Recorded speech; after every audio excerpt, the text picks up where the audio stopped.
Okay, ladies and gentlemen, I'm gonna try something right now. This is how we're gonna start things off. You know what I'm saying? Hmm. Welcome, ladies and gentlemen. This is the Black Sensei Society. We Okay. are here. We are here. Back at it with another episode of the BSS, and we're about to tell you some amazing things. We're about to have some amazing conversations. We got our hosts here. J-Rod will be pulling up. Our vice captain will be pulling up. Unfortunately, Ty won't be here today. But to start off, boys, how you feeling? Hey, Feeling okay, good. Riddell, he been cooking in the lab for real.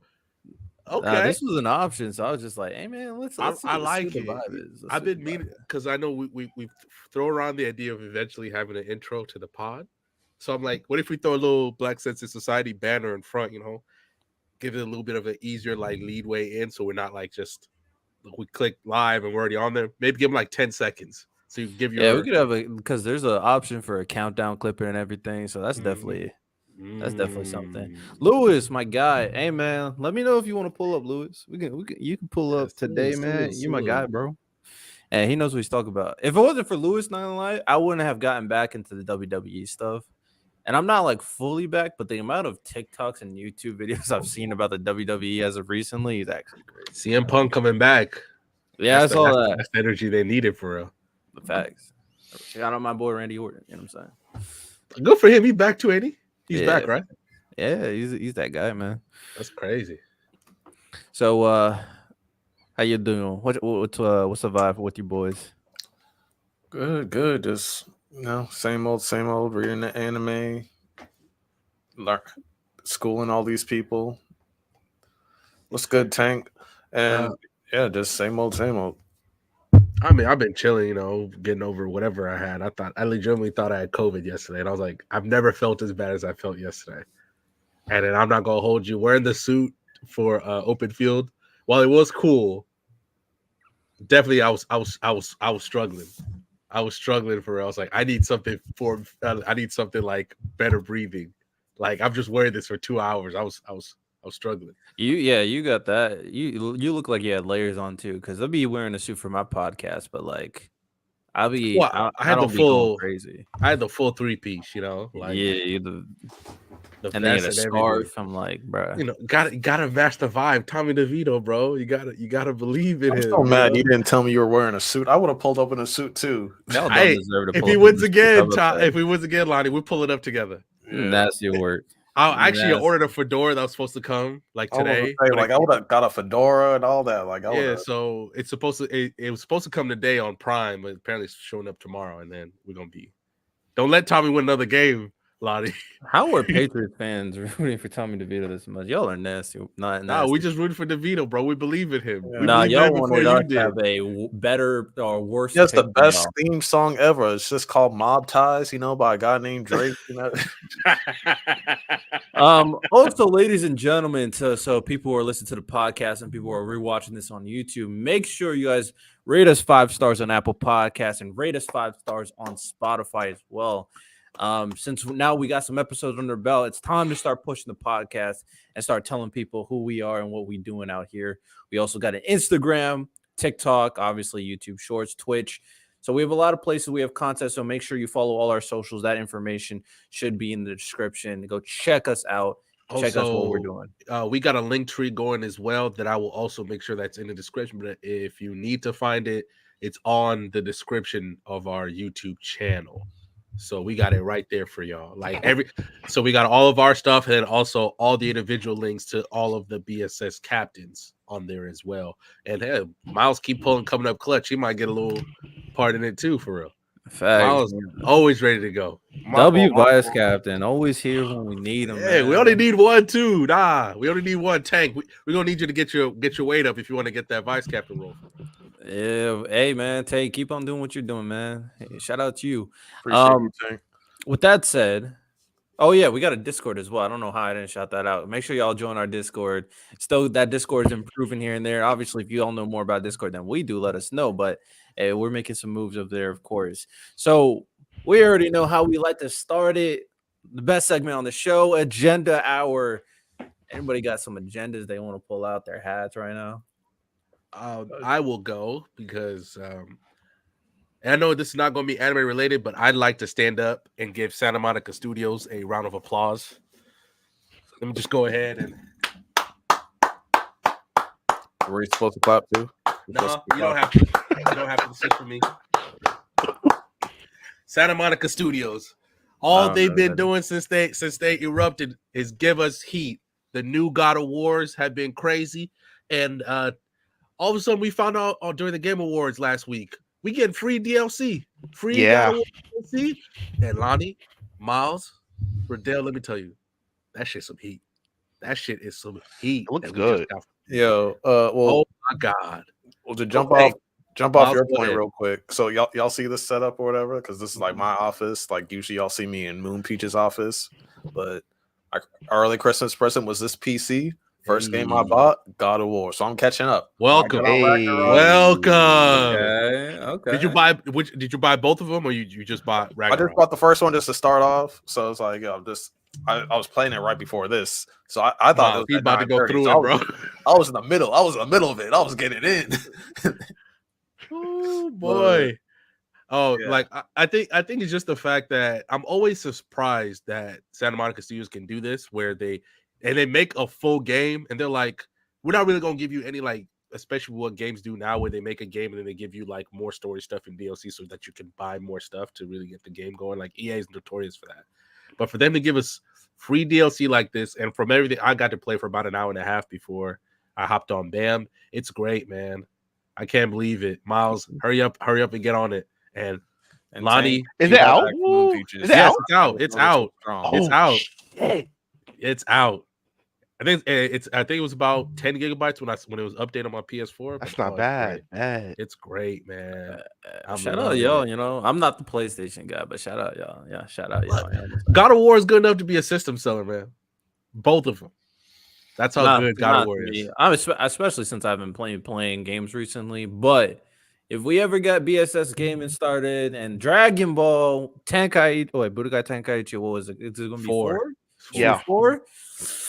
Hey, man, we might need to lock in because Tenkaichi 3, one of my favorite anime games of all time. Go ahead and buy a new controller just for that game. Yeah, go ahead and buy a new controller right now. Yeah, so for the chat or whoever's listening, because like, you know, I like anime fighting games. So like, I feel like in a few weeks I might start getting like some Naruto, like the new Naruto game, like get some of those tournaments going if anyone wants to join. Random was playing Foho with me. I'm always down for some Foho. He knows how Marcus is a monster. Oh my god. He's a complete monster. Oh yeah, no. We try hards over there in Foho. Also, the new JJK game when that drops, we might stream it. Of course, the Dragon Ball game when that drops, we're gonna stream it too. So, no, boy, Wonder, I'm kind of with you. You know, all you got to do is just keep up the energy with Budokai Tenkaichi 3. More characters, obviously more plot, and we rolling. Everybody gonna be happy. Yeah, about to say, think about all the characters we're about to get in Budokai 4.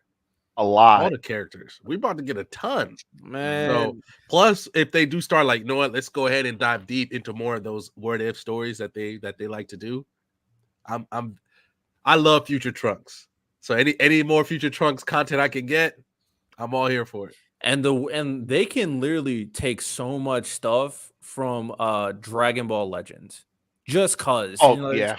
They just go, hey man, we know you like this. We'll give you that whatchamacallit, Super Saiyan. They gave like Super Saiyan 4 Gohan. They had like golden cooler. There's like Super Saiyan 3 Broly in there. There's like weird just go stuff. Crazy, man. Just go crazy. Hey, Super Saiyan 3 Broly sounds horrifying to fight. I'm not gonna hold you. They had some crazy stuff. Like if they do this roster right and they just go all out with this roster, it'll be like game of the year type potential. Like it'll be crazy. I'm gonna need some fusions too, for real. Okay. Oh yeah, fusions mid game, man. Woo! Come on, bro. Hey, we here, bro. Hey, I'm curious to see how they do like online play, but you got to cross-platform that, right? They have to. Oh, it's sure. 2023. You have to. For sure, they got to. Like, if you don't do that, you're just like hurting your own game. Like, and then I guess to mention this, I know I threw it up in the PC anime thing.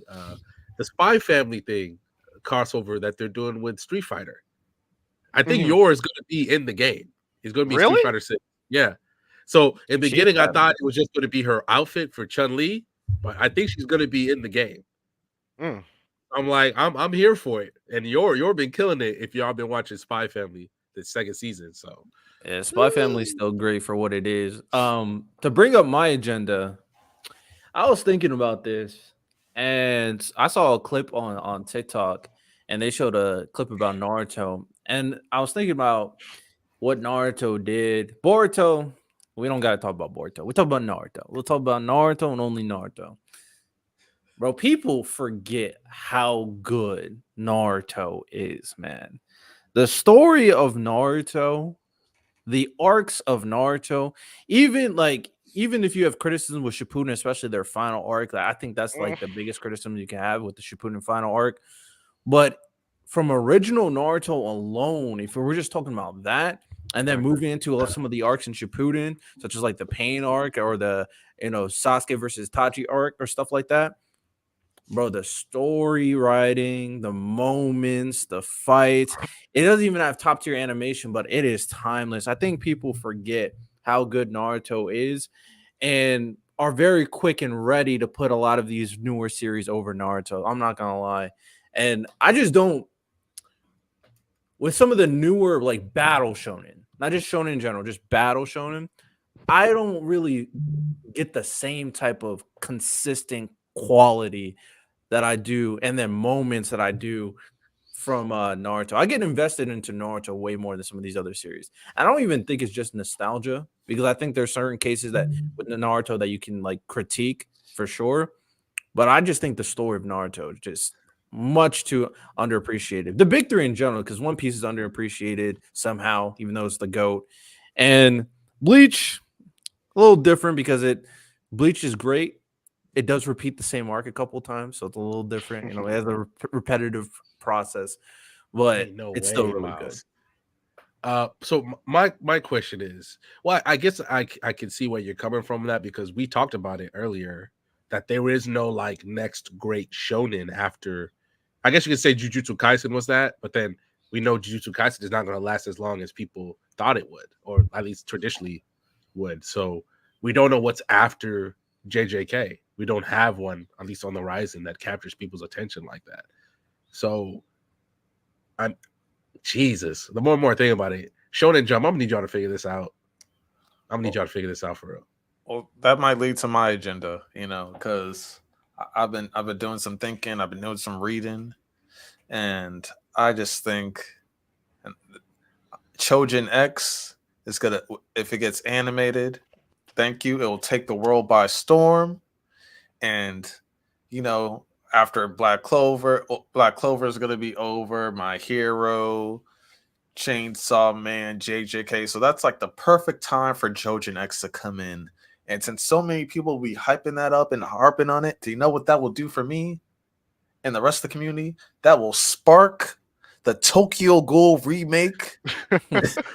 So all this is a vehicle for Tokyo Ghoul. Yes, it is. Yes, it is. Because with the ongoing success of Chojin X, it will ignite the Tokyo Ghoul remake, and hopefully Wit Studios or MAPPA picks it up, and they're gonna want to stay with the same company. So if Wit Studios thinks Chojin X, hey, Tokyo Ghoul's going with Wit Studios, or MAPPA, then yeah. So and then by the end of all that, Tokyo Ghoul will be considered minimum top 10 all time, if not higher. And then there will be peace on earth and all that other bullshit. But I swear, I think before Lonnie dies, he's like, I need to see that Tokyo Ghoul reboot before I die. I'll fund it myself. Yo, I'll crowdfund. What's up? It's either that or I end up going to MAPPA and kidnapping a bunch of their guys and then making them do. On a J-Rob route. They already don't see their families. That no one's gonna notice. No one's gonna notice. At this rate, I'll just hop on just so Lonnie can be happy. Just tell me when we can start crowdfunding for real. I mean, Tokyo Ghoul, I do think it needs a remake too. So I'm not even mad at you, because like we did the poll about and we're gonna try to do more polls after this, like a heated debate. We'll put out a poll to see what the audience thinks. Put out the Tanjiro and Rui fight versus Jason versus Kaneki. and it looks like Jason Kaneki's. No, I think Tanjiro is actually barely winning that poll. So make sure to put out more polls. But the moment of Kaneki and Jason, there's not a lot of moments like that. Those two, what happened between those two was what Jason was doing to Kaneki, and then Kaneki gets his get back. Bro, we don't get a lot of those. It's amazing, bro. Not gonna lie, it's amazing. Anybody, any more agendas before we move on to our first segment? I'm gonna be slightly nasty real quick. So I recently did a top 30 strongest characters on One Piece over with a channel called Get the Panel, and we were a lot of those lists rounded out with either Dragon or Mihawk being the strongest person in the verse. I'm not mad at the Dragon folks, but y'all Mihawk brothers, Mihawk is not him. Mihawk squaring off with the fourth strongest person in the Whitebeard Pirates doesn't move me. Mihawk looking Whitebeard in his eyes with doubt, wonder in the distance between their power doesn't move me.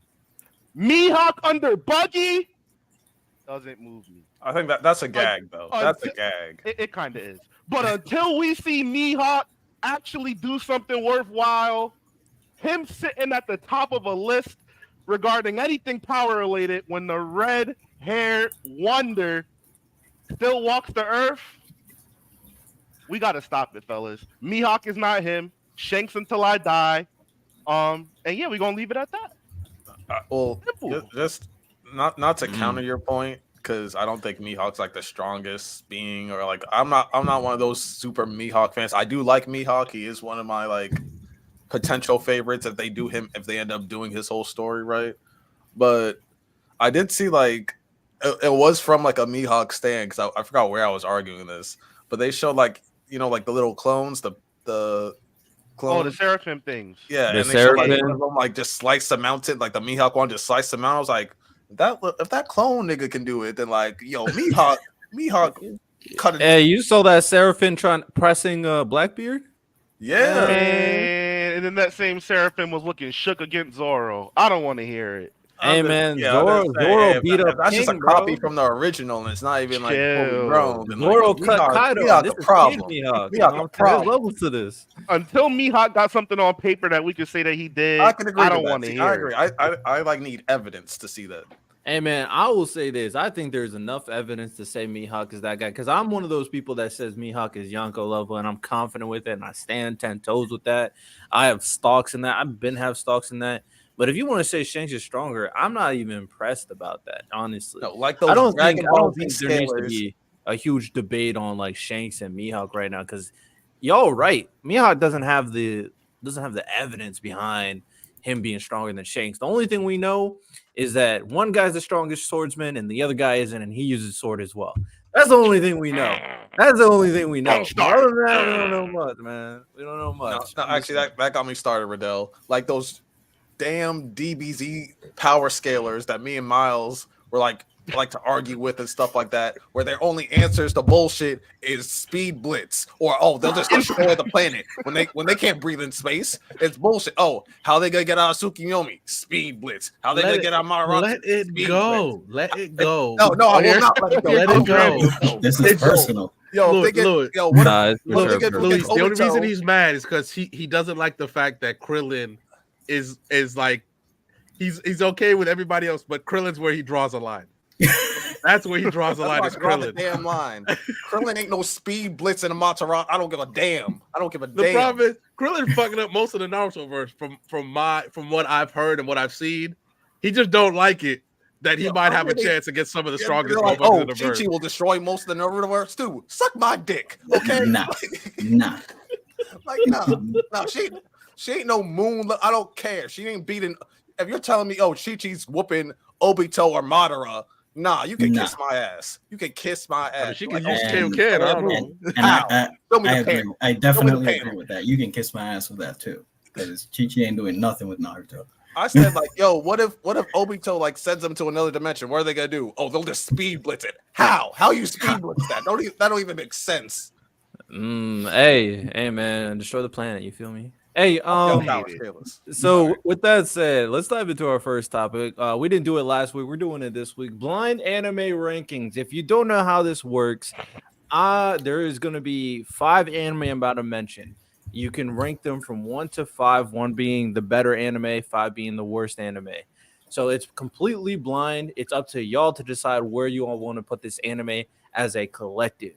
So let's get this rocking. First anime I got here. Tank, do not tell me Midget Mr. Clean stomps Naruto. I'm not hearing it. He does. He can destroy the planet. I'm not hearing it. I'm not hearing it. Krillin. I mean, Krillin. 4-year-old.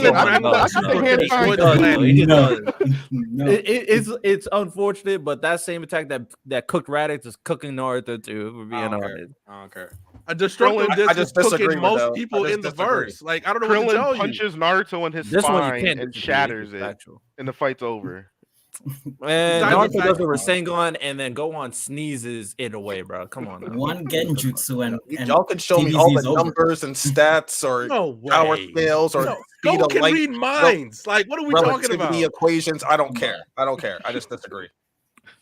Like you notice how we're talking about Krillin, the strongest human. Besides the fact that he can fly, low-key teleport, he can Super Krillin can destroy the earth if he wants to. He just doesn't do it. Like, what are we talking about? What are we talking about here? I'm sorry. I need to see it to believe. So if Guy steps up to Krillin, what are we doing?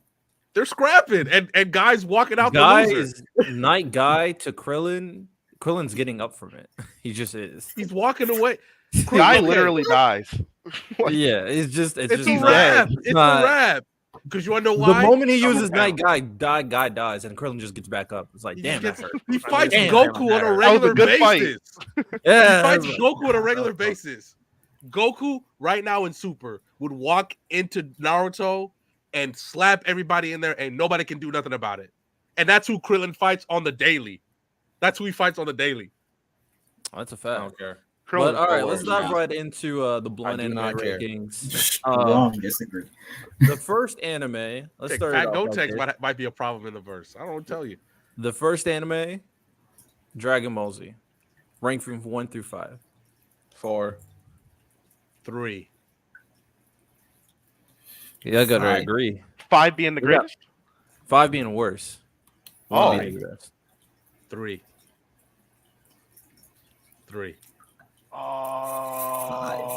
3, yeah. 3. We got 2 3s, 1 5 and a 4. So y'all going with 3. Cowboy Bebop. 2 above Dragon Ball. 2. Definitely. Yeah, 2. 2 comfortably. Okay. 3. Trigun. 5, I guess. 4. Cowboy Bebop. Wait, 2. what numbers? We have 3 and 2, right? Cowboy Bebop is 2, and then Dragon Ball is 3. Oh, so 4. I'll go 4. 4. I want to say 5, but look at Odell's face. He's diabolical right now. Nah, this is random. I ain't even like doing anything. Samurai Champloo. 1. Oh, 1. Wow. Yeah. 1. Oh, 1. 1. I'm so worried about his last one. I'm so worried. Yeah. Yo, random Samurai Champloo moment yesterday. I was just like, I don't know why. I think I was trying to like find like a theme song for us or something. I just typed in anime rap, and like the first thing that popped up was Samurai Champloo. I'm just like, it's so good. Mm-hmm. Yeah, it's really good. We'll be telling our grandkids about that theme. That's what we'll be doing. Last anime one. Theme songs is a good topic too, by the way. Facts. Last one. Trigun. You said that already. Say Trigun? You said that already. Trigun already. You said Trigun already. Yeah. Oh, my bad. Last one. Neon Genesis Evangelion. Yeah, put that at 5. Put that at 5. Put that at 5. It is overhated though. It is overhated. It is 5. Put that at 5 comfortably. Shinji deserves the hate, but you know it is. Put that at 5. We leave that mug at the bus stop while we get on. You only use each number once. Yes. Yeah. Oh, it's only it has to be 5. Yeah, 5. So y'all, it's the worst of the 4. So the blind anime rankings we got here. Number 1 was Samurai Champloo. Number 2 was Cowboy Bebop. Number 3 was Dragon Ball. Number 4 was Trigun, and number 5, Neon Genesis Evangelion. I'm not mad at that. I'm not mad at that at all. Interesting rankings. I'm not even. I like Evangelion though. Damn. I really like it. I like it. I like it overall. I just hate the MC. I just don't like him at all. I hate him so much. He's so annoying. If I'm being 100% honest, I'm still kind of confused about the story. Like, because I've already seen the end. The oldest one. I'm still like, why the hell they clapping for him? And is that a dream? What's happening? I'm so confused. Did you watch the movies? I didn't. I didn't for sure. I couldn't watch it anymore. I didn't watch the movies. Oh. Sometimes they be overdoing it with like creating more movies. Code Geass got that problem too. They just keep on creating. I'm like, bro, they had the greatest ending of all time. Chill. Stop making more content. Isn't he technically just running around with C2 somewhere on Earth now? Lelouch, because they brought him back. I don't care. I don't care what you say about that. He died. In my canon, he died. He's done. It's like they brought him back. He saved the world, and then now he's just like running around with Lelouch in like some part of like Nomad, like caravan. That must be an abridged version. Must be. So we talked about it before when we talk about like inner anime demons, because I think Lonnie was the one who brought it up. Like the best inner anime demons, people like Kurama, people like Sukuna. So it's not a long bracket, but we're gonna decide who the best inner anime demon is. Basically, the combination between the main character and their inner anime demon, and what the dynamic is best overall. And I got our tournament bracket here. It's not too long, but these are the best characters I found to kind of represent that kind of idea, the tone, having the inner demon going berserk and all that stuff, right? So here we go right here. Quick question though, like do we technically consider Shinichi the guy from Parasite and like his situation? That we consider that the inner demon? I didn't include them in this. I only have 8 people, but I was considering it. Not gonna lie, I was considering that. It kind of counts. But what is the reason why we don't include him? I would include it personally. I don't know why. Oh, is the guy from D Gray Man in there? No, I don't think he has an inner demon.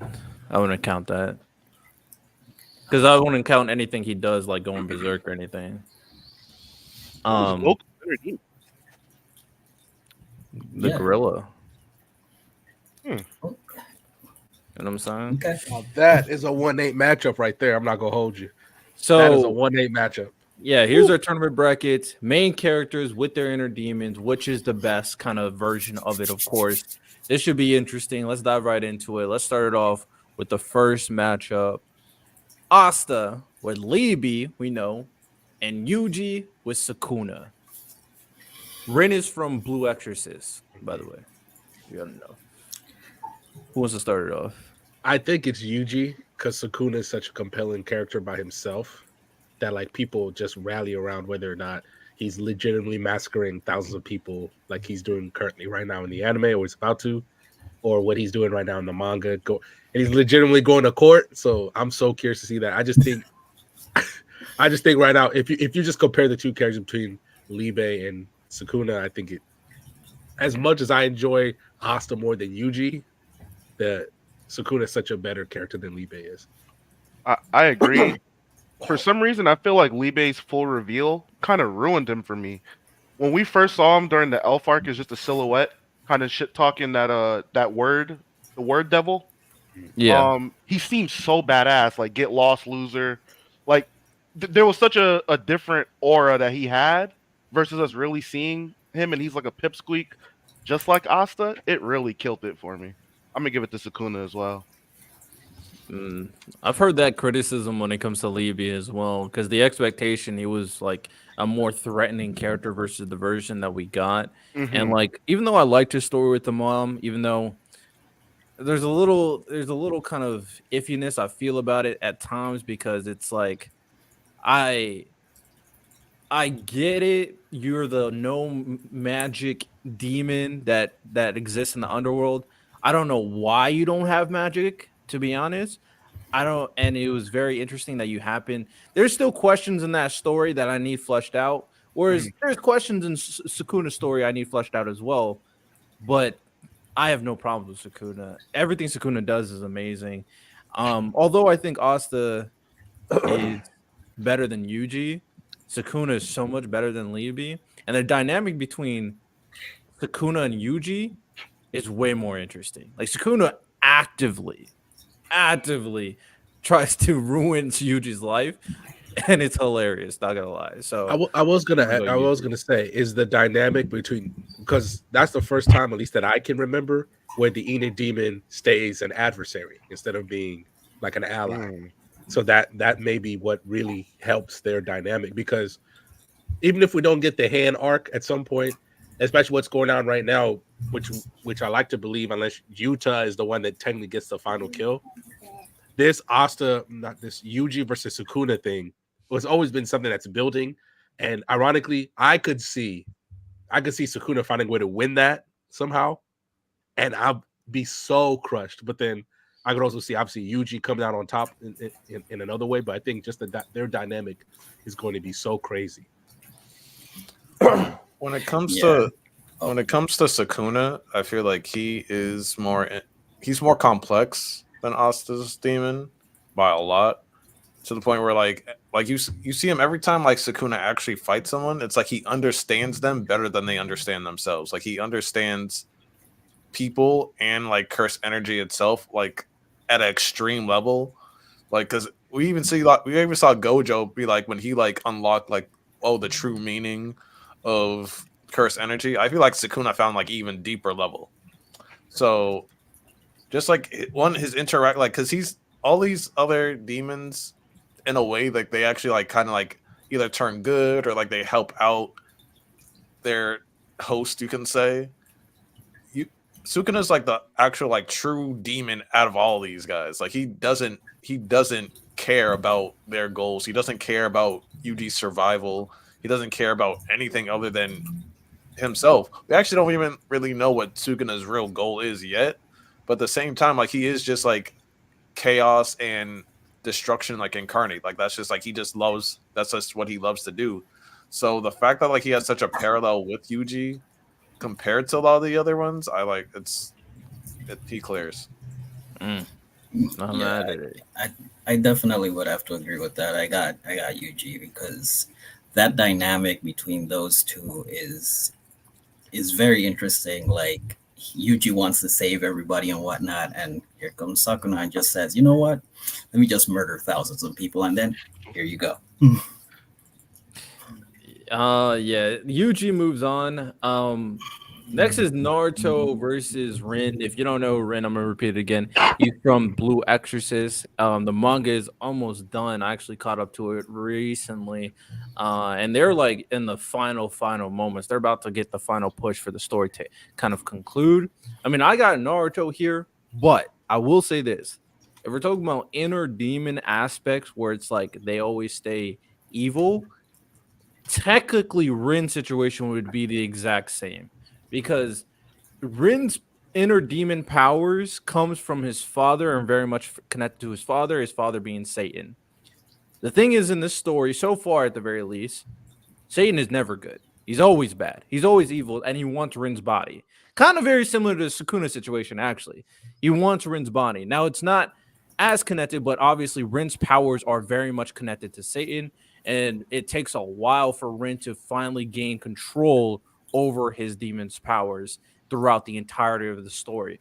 And also very similar, well, not necessarily the same with Yuji's situation, but in the society they have, in this like demon exorcist society, he's going to be kind of looked at differently because he's the son of Satan using Satan's powers. So the dynamic between Rin and his own powers is much more is definitely interesting as well. The only difference is like there's more personality from like Yuji's powers versus Rin, so that's why they're a little different. But I do want to respect what they have going on. The fact that his he has to control his powers, he has to overcome his father, and there's a interesting dynamic between Satan, his biological father, versus the adopted priest who raised them, and then the number one priest versus Satan, and how the priest raised them, and Satan wants to take over their bodies. And there's even a dynamic between demons and humans that Rin is kind of contemplating. Is like, what does it mean to be demon? So there's a lot of intrigue behind Rin's story and what powers connect him to. But with that said, Naruto's Naruto. I don't gotta talk about Naruto, so I'm picking Naruto. No, Blue Exorcist is underrated, by the way. New season drops for like the third season comes out in April, I believe, something like that. I know it comes out like in the spring. After like 7 years from the second season, and even that, like the first season came out way before that. Mm-hmm. Why did they take so long between seasons then?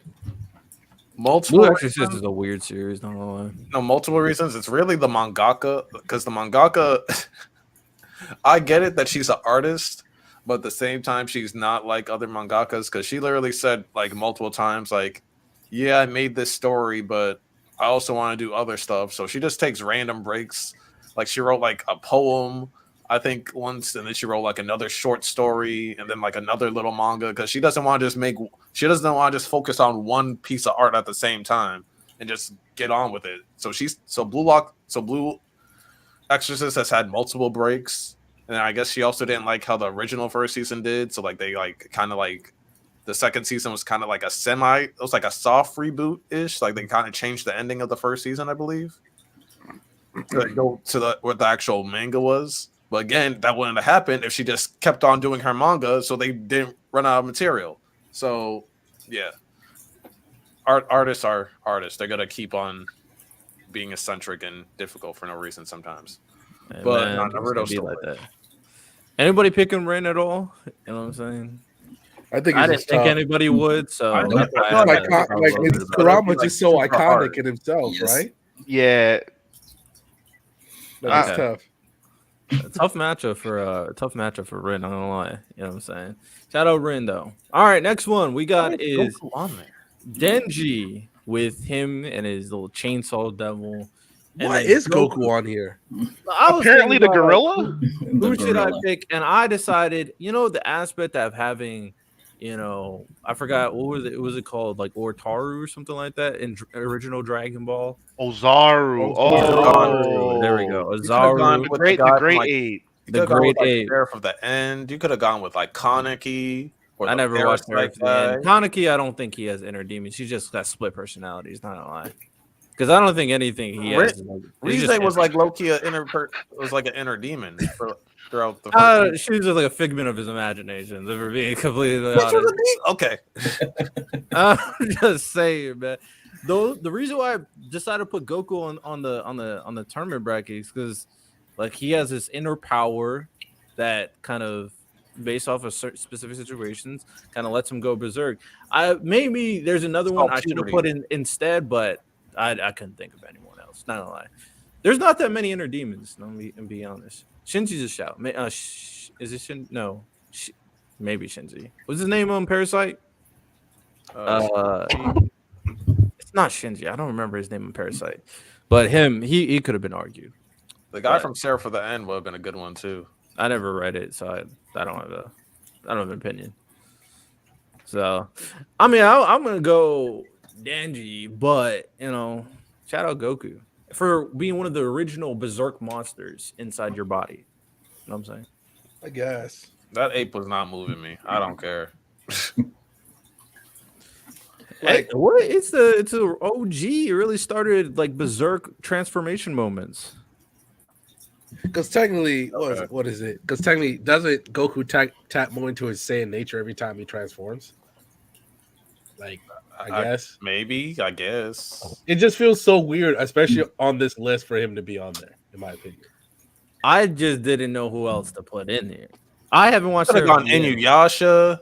You could have gone. I'm just thinking of more names as we go.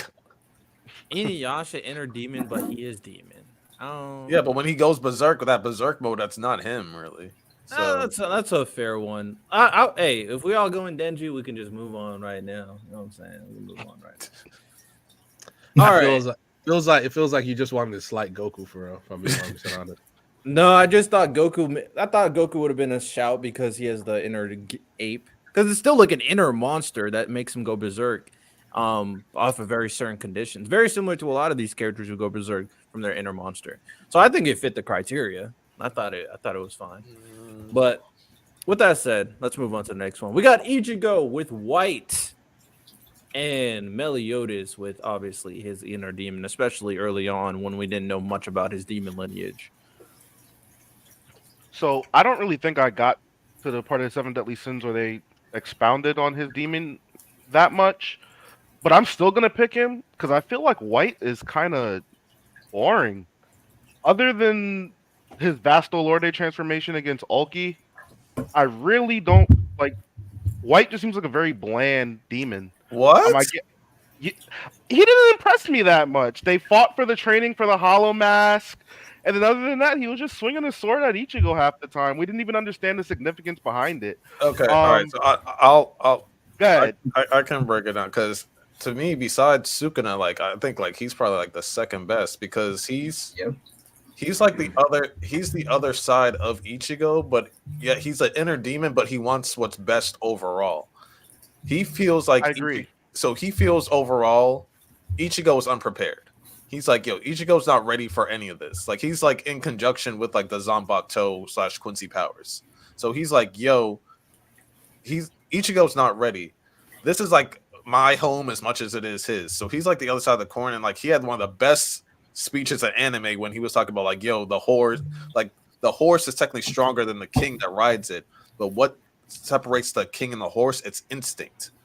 And so like while he's going in those inner battles with Ichigo, he's trying to like make him have that king like instinct, like, yo, technically I am stronger than you because I have all of our power, but you need to have that instinct to carry us through. And if you can't carry us through, I'm running this shit. Yeah. Because I ain't gonna die with you. So, and then you see like every time like Ichigo does overcome him, like he's like, yo, like, all right, he made that next step. And like, so he's like as much of a motivator as he's like he's the antagonist for Ichigo, but he's also like his number one supporter because his survival goes along with his. So the way that he like pushes Ichigo and both good and bad and like the parallels between them, because he is just like the other side of Ichigo. He's just like, yo, like like you're selfish. I need you to be selfish. I need you to like actually like have intent to kill. I need you to like do this, do that. And he was like a guiding light for Ichigo in a lot of ways that a lot of people may not see. But yeah, I think in terms of like his depth, I feel like is very underrated. I get his purpose. Don't get me wrong. I don't know. They could have did better with him to me. Like even the little we got from Zangetsu, you ha ha ha ha ha. I just feel like he way overshadowed White. He was supposed to, of course, but I don't know. Even when we got to learn that White really was the Zanpakuto and it was forged and all of that, there was still no extra oomph to make me feel for White. Yeah, I feel like if they had like a final conversation, that would have made this character a lot better. Because eventually, when Ichigo unlocked like his Zanpakuto, White was just like, "Yeah, I'm just your sword now." Like, and like they just basically gave him like a head nod. I'm just like, "That's it." Yeah, literally, yes. So it was just like that was a letdown. That's on Kubo because he was basically the one like, "Yo, I have all this power. You just need to learn how to control it." So like I'm holding it for you. And then like once Ichigo got there, it's just like, all right, peace. We never have to speak again. What? I was like, what? Hey, you made some good points. I would go White as well. I'm kind of with Lonnie. I would go to White. I do like his story. In comparison, Meliodas, I mean, I kind of put him up here. His berserk mode, kind of the stuff with Meliodas from what we find out is like his demon power is being suppressed and it was leaking out, which we see him go berserk a couple of times, especially in like the beginning stages of season 1 and season 2. And obviously it's not until like season 3 that it finally gets fully let out and his full powers kind of come out. So it's definitely a big plot point with like him consistently unlocking his true powers. Matter of fact, it's not until he kind of fully realizes himself where his full power comes out and he becomes a demon king at that point. So like that's all like interesting. But when I'm thinking about inner demons, I always like the aspect of like the interaction of personalities. And I think that's the biggest draw for me in this conversation. Because even though Meliodas' situations were interesting, of course, Ichigo's circumstance in terms of getting more powerful very much intertwined with his interactions with White. And we see some of the best moments is when White gets involved in Ichigo versus Byakuya and Ichigo versus Ukiura, and Ichigo versus Grimmjow when they first met. And especially Ichigo versus Aizen, their final confrontation where he had to train his final Getsuga Tensho. So I'm gonna go White here. Real quick, do you feel like Meliodas' like voice acting in the later seasons like low key like hurt his character? Because I'm sorry, when he was like in demon mode, he just seemed like a fake tough guy, like a weird emo kid, like, oh, everyone do what I say or I crush you. What you say, don't make me, you touch her, you die. Da, da, da, da, da. I was just like, this shit is whack. I think it was like, more the animation, bro. It just didn't even look real. And the fact that he's so short doesn't help. Like, you have like this little pipsqueak saying like he's gonna crush everyone's skulls. I'm just like, midget tax. Okay. I legitimately think if that ending for Seven Deadly Sins is so bad. The ending? Like, are you talking about the animation? Because the animation for, I guess you could say at the later season for Seven Deadly Sins is so bad. I think it's harming your perception of the characters themselves, which is fair. The animation is terrible. I just think like if one day if Netflix like, you know what, let's at least just do this freaking right, I think you might feel different. Yeah, you could always read the manga, of course, but if it wasn't for the animation, like when Meliodas sunned Escanor the first time they met, I'm like, bro, Meliodas is different, and he's like legitimately put fear into Zeldris and Estarossa, like. He was very, very. Everybody was like, "Oh yeah, this is that guy. This is 100% that guy." But I see what you're saying. Question: do you think that the antagonist of Ichigo, when his inner demon White came out, let's say like Byakuya, let's say Ukiura, Aizen, do you think that in how Meliodas it's affected by the voice acting, do you think that props up Ichigo in this case? I like the voice acting, but I don't think voice acting kind of changes. No, I'm not gonna say that. But I usually watch things in sub, and usually all voice acting is good. So I never really have big issues. Dub is shaky, very shaky. I'd say original like Bleach dub was good. A lot of the original dubs for the bigger series were pretty good. Like Naruto dub, Bleach dub, even One Piece dub. Not gonna lie, oh good. Dragon Ball dub too. You capping? One Piece dub was bad. You didn't like One Piece dub? One Piece dub was bad. Man, you capping. Shout out Yu Yu Hakusho dub as well. You know what I'm saying? All right, well, it seems like Ichigo, unless someone really wants to vote for Meliodas. I mean, I would vote for Meliodas because I haven't seen Bleach, but like that doesn't say much. Nah, that's fair. All right, let's go into our semifinals. We'll start off with the less debatable one: Denji versus Ichigo. Oh, they both might be really debatable. I'm not gonna lie, but I want to start with Denji versus Ichigo. Obviously, we know what Denji brings with him and his Chainsaw Devil, and we know what Ichigo brings with him in White. Who wants to start off? I think I like Pochita so much, especially the fact that in the last Chainsaw Man manga chapter, we saw him again. He just pulled up for a little bit, you know, say, hey, you know, what's going on? But I mean, I honestly think Denji's such a good character that for what we get of Pochita himself, like we don't really get that much, but it's like everything that Denji does, trying to figure out what a good life is for him, is like just like, hey, here's my way of honoring the I guess, was he a pet? What would you call him? Like a dog? I know he was like a devil, but dog, like devil dog, like he was just trying to like honor the life that Pochita gave up for him also. That's why I've always looked at it like that. Gabe, what do you mean by I love Pochita. I have like 2 plushies in the house. But like I just feel like because he doesn't really have like that many interactions, you know, like he has like the don't open the door, And then that was a good moment. Yeah, no, it's a good moment. And then like, yeah, he doesn't really have like a lot of talking or interaction roles really. So it's like I feel like since White Ichigo talks so much and like so many more interactions, just because also it's a longer story, I would give it to them. Do I like Pochita more? Yeah, but like is White Ichigo technically better just off the like they actually talk and conversate and like stuff and like results from it? But I don't, you know, it's just a bad matchup. It's definitely what you favor because I can imagine like certain people favoring the small, slight, but very quality interactions between Pochita and Denji.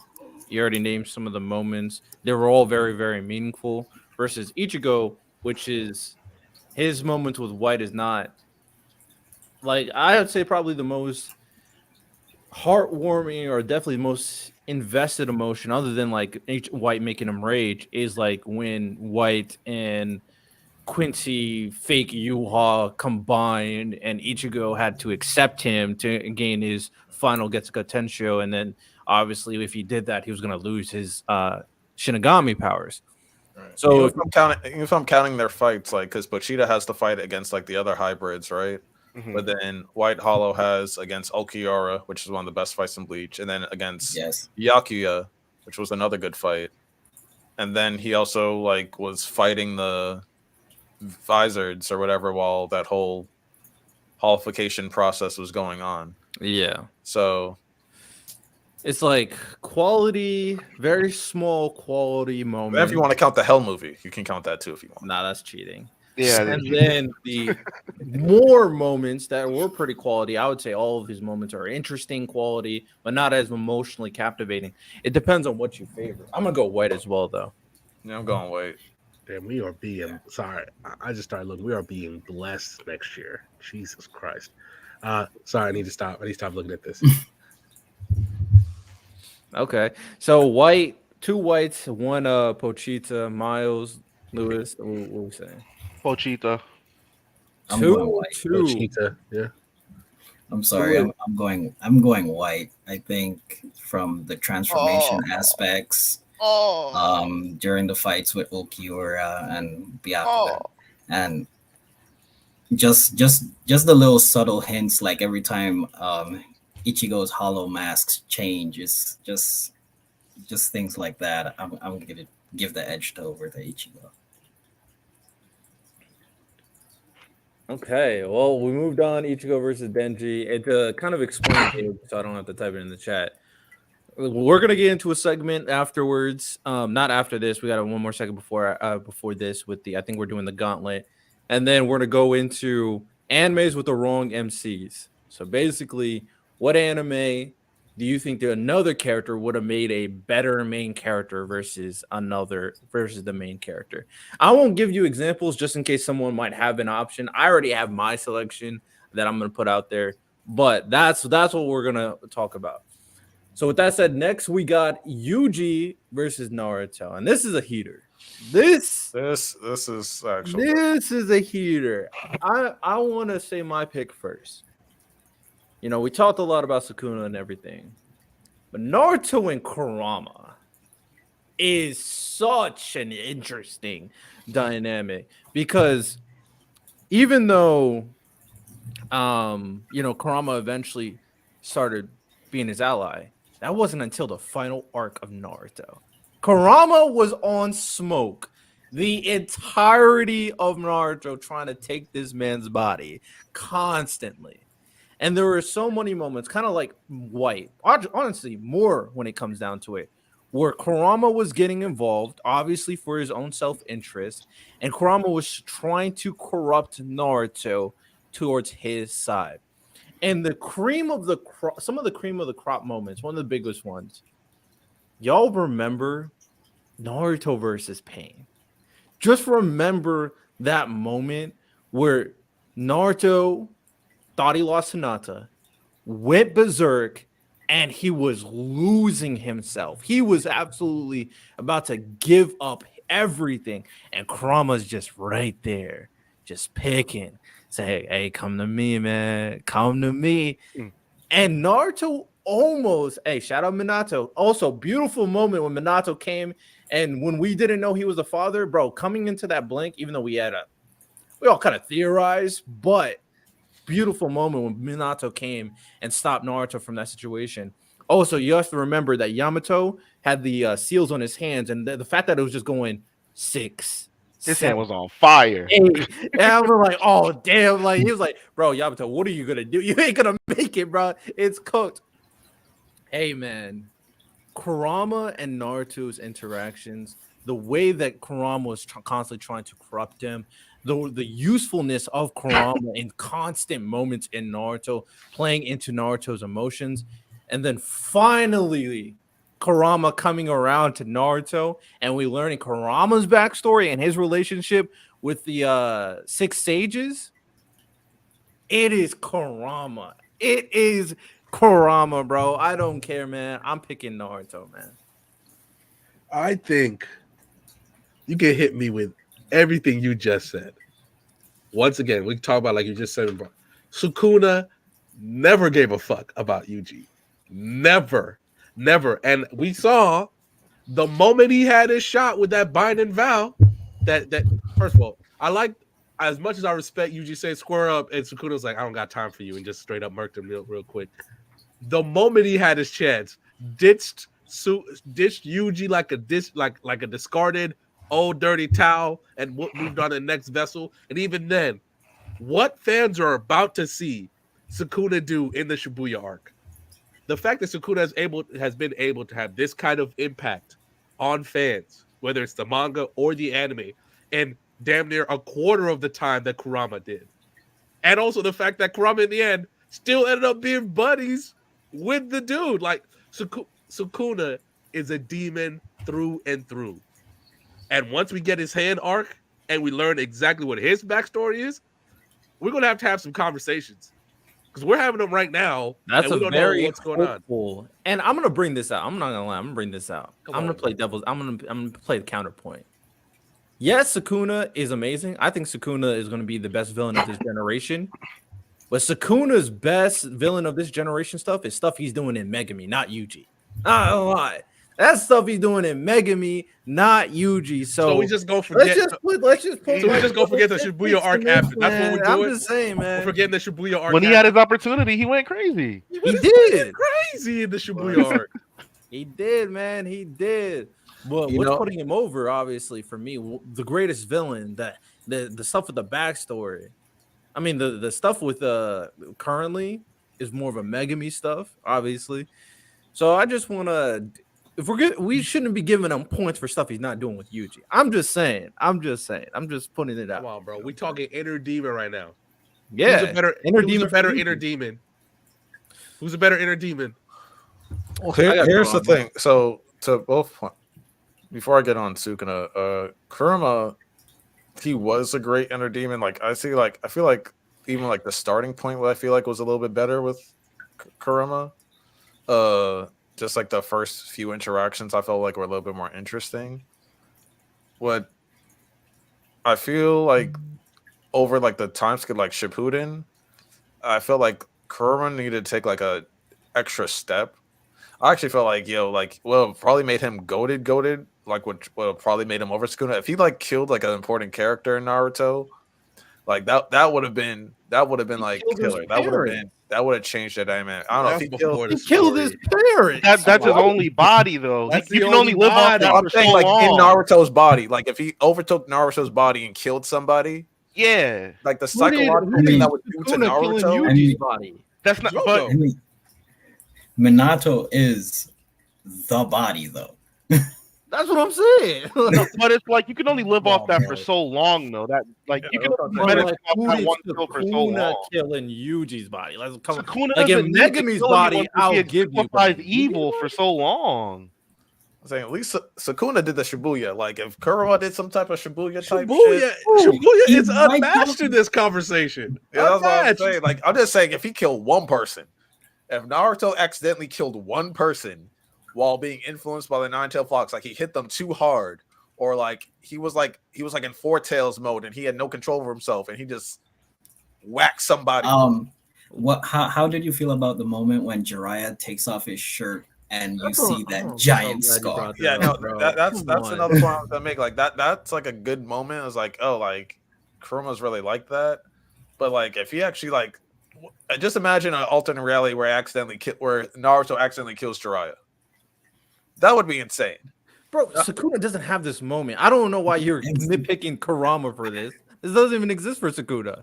This is not a thing. Sukuna killed people in Yuji's body, and we saw how that affected. Bro, he didn't kill anybody close to him. So Kurama killed Naruto's parents. That is way worse than anything Sukuna has done when it comes to his interaction. He literally massacred. And then before that, all he does is get used by people. Though. Did he really kill Naruto? Killed anybody. If Naruto accidentally killed anybody while being like under the control of Kurama, this would be a different conversation. I'm just saying, if he killed anybody by accident, like anybody, I don't know how you're looking at. I don't know how you're looking at the Naruto verse. Unfortunately, compared to JJK, the Naruto verse is more personable, so it most likely would have been someone that like he had some type of rapport with.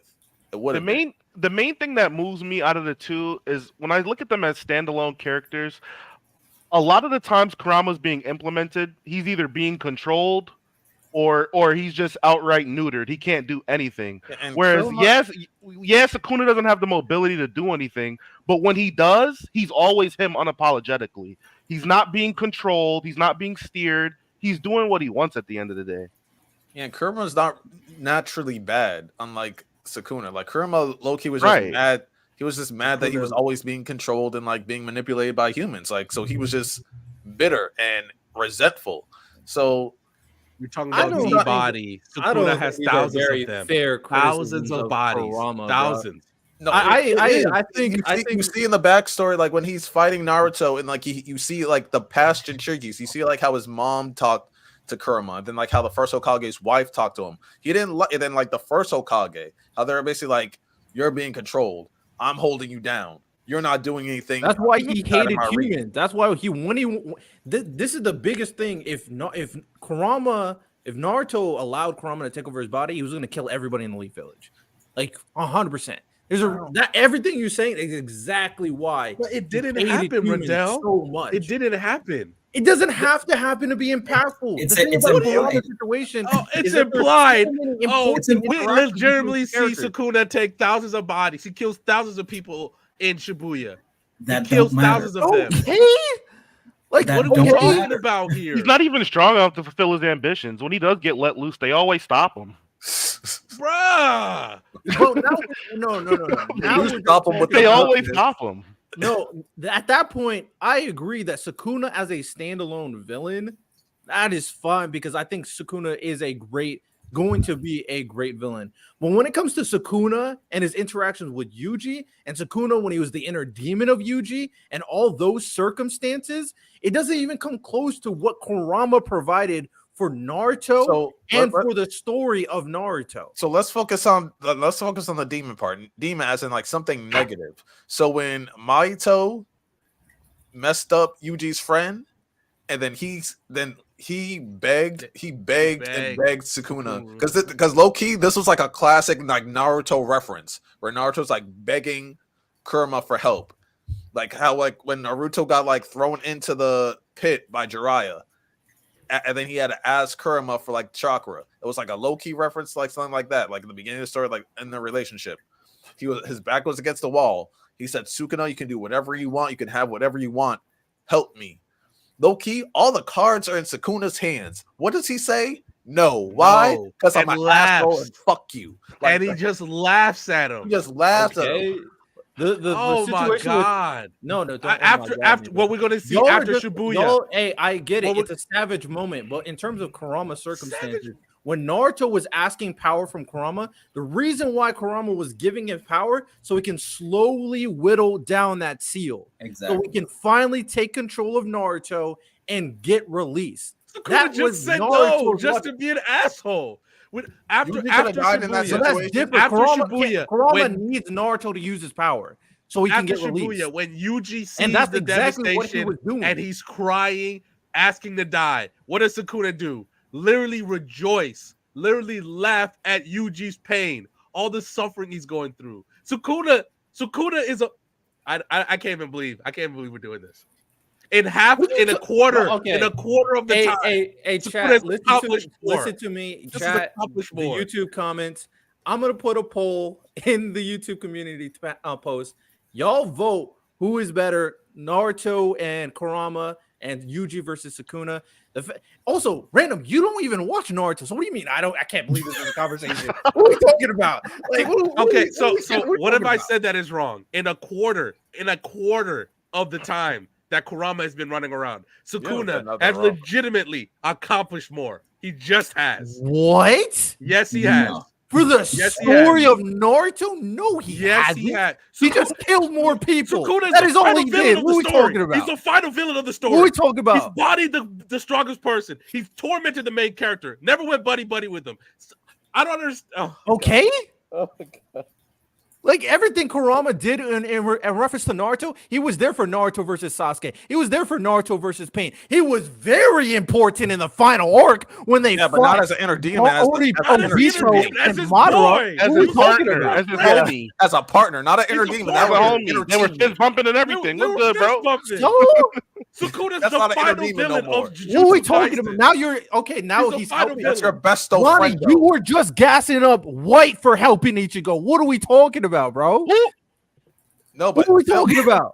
I'm gonna take that back. He's not going up against Sukuna, though. Oh my god, bro! Y'all are nitpicking Kurama for no reason. I'll be honest.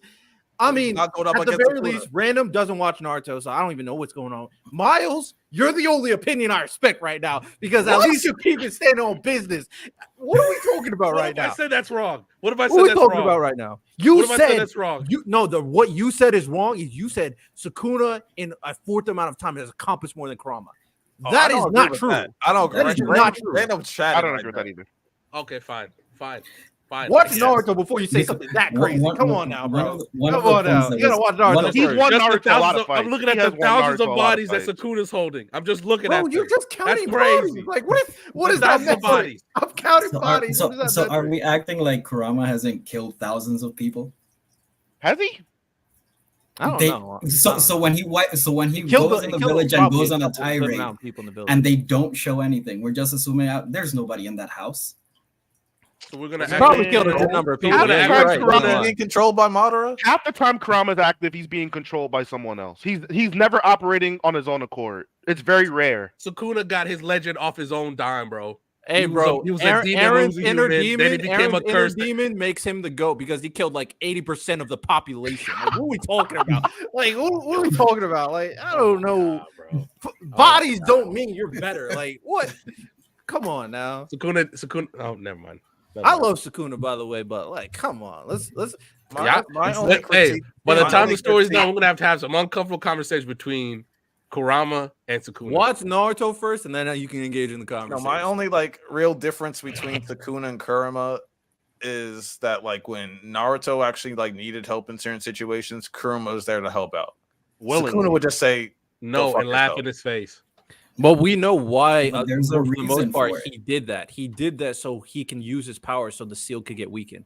If it wasn't for the fact that Jiraiya, I think Kakashi, and Yamato kept on resealing the seal, Kurama would have been out way earlier in Naruto. And Tsunade with the necklace. I agree, but that's not not necessarily evil thing. Kurama just wanted to be free.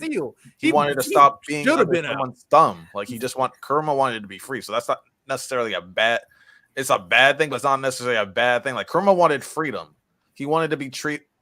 He was controlled by the Hokage. He was controlled by his wife. Then he was controlled by Naruto's mom. Now he's in Naruto. So it's he just wanted to have his own choices.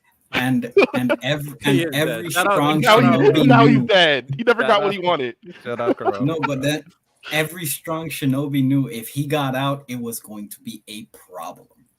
Oh, and we know that they wouldn't have been able. If the Leaf Village, honestly, who would be able to deal with Kurama if he got out? My guy, maybe. Nobody's dealing with modern Leaf Village. Yeah. Tsunade ain't helping. I think the 5 Kage could do it. Pain Village. Let's say Minato wasn't as smart as he is and didn't have a contingency, and then Kurama got out. Who's stopping Kurama at the Leaf Village? Nobody. I'll wait. Donzo? Not Donzo. They're cooked. Yeah, that's tough. They're cooked. Because that's their strongest ninja at that point. That would be Donzo. They ain't doing shit. Also, Sukuna accomplished what he wanted to do. By the way, Kurama wanted to be free. Never got free. Yes, he died. did. Naruto freed him. He Oh. just stayed with Naruto. Yeah. Come on, bro. You know what I meant. You know what I meant. Okay. Sukuna saw what he wanted and then perfectly executed it. Now the only way to stop him is taking him to court. Wait, quick Just random get the question, manga. guys. What was Kurama doing while Naruto was taking care of business and making Boruto? Like, what You're weird. You're weird. That's crazy. Where was he at? Because Kurama hears watching. everything. Sakura popcorn. Yeah, Kurama hears everything. Like when Kawagi like did something in the house and Naruto was taking a nap and he just popped right up. He's like, "Yo, I'm watching you, nigga." Like, so it's like he sees everything. That's crazy. As soon as he finished, he just did this. All right, chat. I don't think I can put the poll up in there, but I will put the poll up on our community tab if y'all want to start voting. But I'm gonna vote for Naruto. I got Random. Naruto. Louis, random. You know where I'm voting. Sukuna. We'll go Miles, and then we'll have Lonnie be the Big tiebreaker. Sakuna. Lonnie, tiebreaker. Best inner demon. Do the Lord's work. Do the Yeah, Lord's pick the work. pick the right answer. Ain't no talk, no jutsu in Sukuna. Yeah, because Yuji don't got the word play like Naruto. He don't. Sukuna not listening anyway. What I said still stands. He's don't got the word play like Naruto. He's not gonna listen whether or not it's Naruto. It don't matter. Plus, it took the entirety of the series for Kurama to finally come around. Come on now. That's what we talking about. Mhm. Sukuna from Jump was not fucking with him. He's the final villain of the story. All right, the poll is created, chat. You guys can vote in there. Lonnie, if you abstain, we can see what the vote is, but you probably should just pick someone. I don't know. Y'all just vote on that so we can come later and then see who was wrong and who was right. You know what I'm saying? And also, if y'all want to put your answers, Yuji or Naruto in the chat, y'all let us know. But at the end of the day, both of them beat out Ichigo, White Ichigo. So Man, this is the final. This is the championship right here. This is basically the championship. Yeah. No, this is low key the championship. Yo, what we spent on this, we're not gonna spend this much time on the next round. Oh, for sure. Not gonna lie, for sure. Yo, is that like the second time that Bleach has done something, and then it's like, all right, bro, like you made it far enough. You made it to the finals. Tank says Naruto. Billy says Naruto. Still waiting on you, Lon. Oh, I said Sukuna. And he picked the wrong. He did the Lord's work. Oh my god. God will do it. Oh It's close, man. though. It's close. Yo, Sakuna's carrying the hell out of this relationship. No line. I'm going to cab, bro. JJ, you know it too, man. Naruto. What are these? It's like real. It's like pulling teeth. Okay, Yuji versus Ichigo. I'm not picking. Sukuna stayed a demon the whole time, bro. Big Kuna. I'm picking Ichigo. Yeah, I'm petty. I don't care. No. Yeah. You see what kind of Riddell is, yo. You see what Riddell. Hey, we here. Hey, Gabe, Ichigo, we here. Come on Don't let him off the hook. Tell me why Ichigo is better than Sukuna. Because you know what I'm saying, Ichigo and White. Random. We borrow a cat real quick, Random. They're just We borrow a cat. Hey man, there's rage mode. Hey, we're talking about killing people. He killed Ukiura. Ukiura equals like 1 million people. Hey, there we go. Ukiura killed a bunch of people, ate a bunch of souls. Yeah, that's kind of like 1 million people. White wins. Come on now, I won. Come on now. What are we talking about? I mean, he beat anything I gotta said go was get wrong? more hats. Random. I gotta go get more Anything hats. I said was wrong? Anything I said was wrong? I gotta get more hats. White killed Ukiura. Ukiura ate like millions of souls. So Did anything I say was so wrong? we're using the transitive property now for kills. Yeah. Sukuna killed those people by himself. None of them equal Ukiura. I don't care. I didn't use the transitive property. I just said this was Sukuna did himself. Sukuna actually ate people. He ate like people. That's what he did. So did Ukiura, and he got murked by White. No, he ate souls. That's the difference. He didn't do. He ate hollows. He ate them. He didn't do cannibalism. It's not eating hollows. It's not cannibalism. I don't know what it is if you're a hollow. Why are you getting mad at me? Disagree. You're the one who brought math equations. No, this is your logic. I'm right here. No. I said everything Sukuna did himself. You literally brought a math White equation. Killed Ukiura, who equals like 1 million humans. So what are we talking about? You just said Ukiura. This is some crazy mathematics. I know, bro. I don't know what we're talking about. This is math cap. Hold on, I'll be right back. I don't know what we're talking about. Hey. And also, we don't know exactly. That's why I we don't know exactly the original origin of Ukiura. We just know that he was a Vassal Lord, but he also didn't have a mouth to eat. So, as a hollow, you have to eat other hollows to go into the next level. Let me know you do. Capping and I start adding more. What is it from Adhuchas to a Spada or a Rankar? I mean, yeah, to like a Rankar, and then but from his earliest memories, he never had like a mouth or touch or sense or anything like that. So he wasn't like just, he stopped eating eventually if he was eating. Just saying.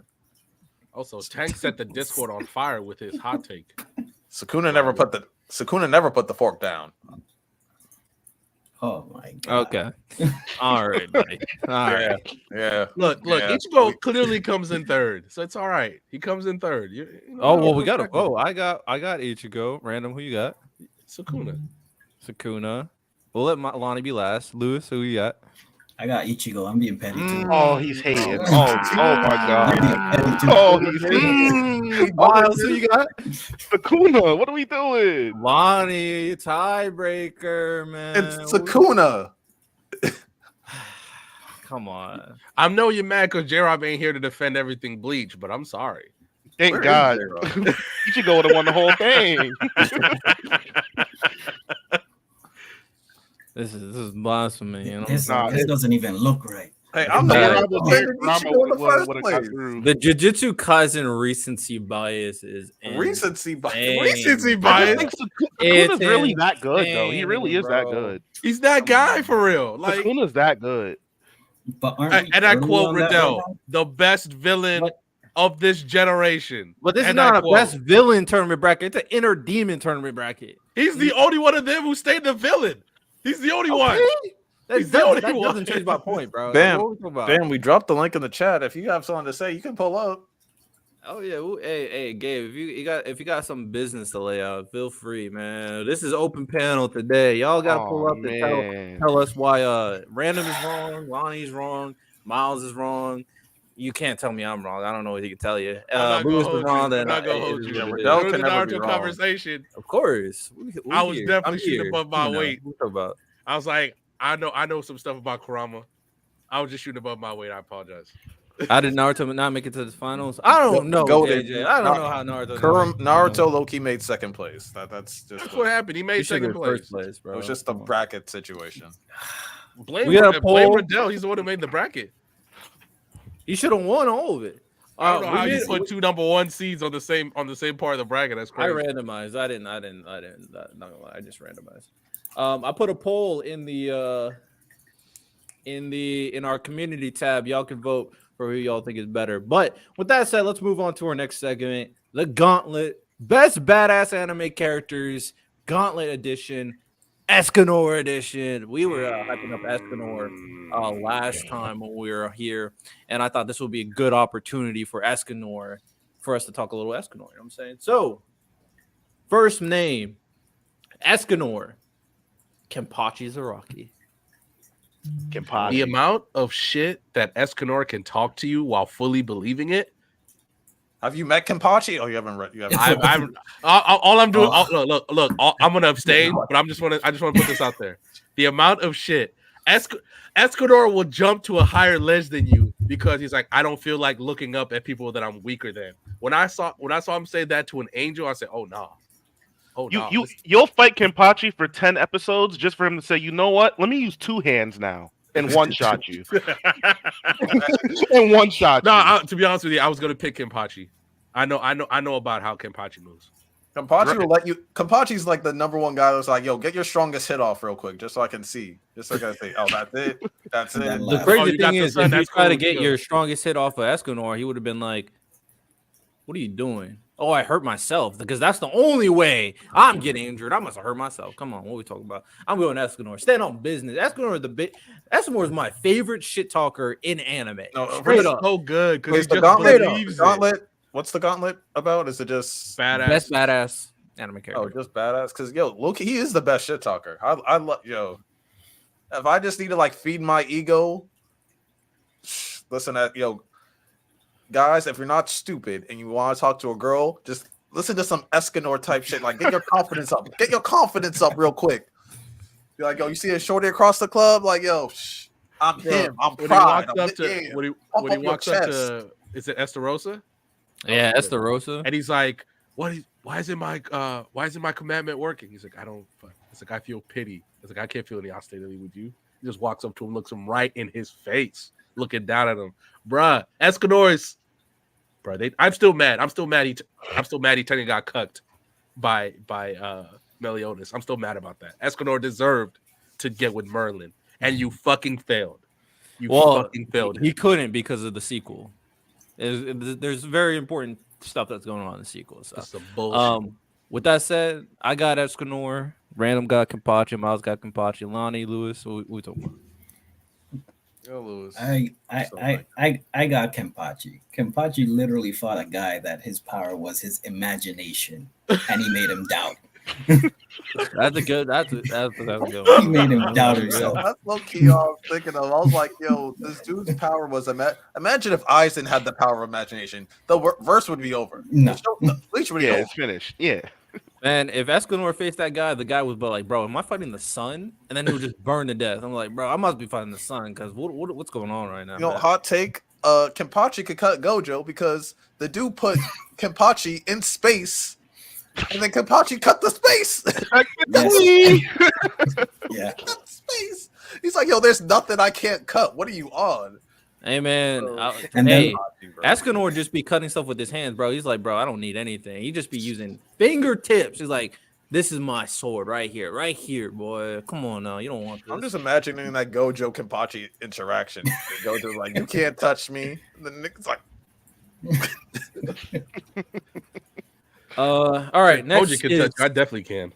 Next is Escanor or Yami from Black Clover. Oh. Ooh. Oh, I love Yami so much. I love me some Yami.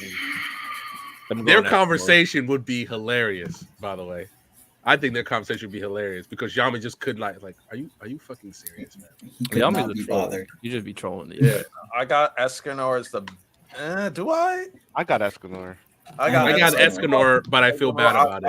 I love Yami more than I love Escanor, but I got Escanor in terms just in this category. Yeah, the badassery, yeah. Facts. All right, next, Escanor or Zoro from One Piece?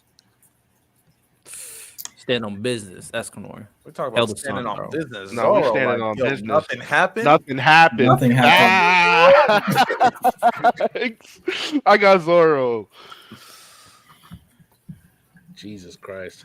Hey man, all I know is Escanor, when he was a weakling, was fighting demons, bro. Remember when that demon merged his body, bro? He was done. He's like, bro, I'm here. Come on, I'm a weakling right now. He still stand on business. Remember in Wano when like all his bones were broken and they're like, yo, you're gonna feel twice the pain. He's like, whatever, let's do this. Like, remember when Meliodas thought he was stronger than Escanor? Crazy. Hey man, when someone fights the MCs, he actually stood on business. You know what I'm saying? He actually did stand on business. You put him down. It's like, bro, who you talking to? I'm not saying Zoro would beat Luffy right now, but Zoro went back down. That's all right. Well, I got Escanor. Who y'all got? You said y'all got Zoro? Zoro. I got Escanor. I got Zoro. Okay. All right. Escanor or Levi Ackerman? Levi's. This hurts my soul, bro. This hurts my soul. Escanor is just his shit talking though, bro. It's like so. I'd love to see him like look at the Titans and be like, all right, I might have a challenge now.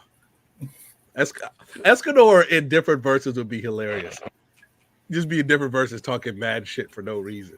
I'm gonna go ask her. I'm going to ask her. Over Levi? Bro, I love Levi. man. It's like the shit. Hey man, the shit talking moves me. Levi's It just moves me, bro. I've never seen someone talk like Escanor talked ever in anime and get away with it. He just gets away with it. There he is. The villain. There he is. Just finished work, man. There he is. The villain. Fresh off that Lakers loss, man. Fuck. Oh, that's tough. Oh, Lakers lose. Let's go. Hold Bruh, up. listen, Miles. I'm sick, bro. Because I bet bread on this. Dante Exum has made 8 threes his entire NBA season. Does anybody know how many threes Dante Exum made tonight against the He made 8. He went 7 of 9. Oh my god. It hurt.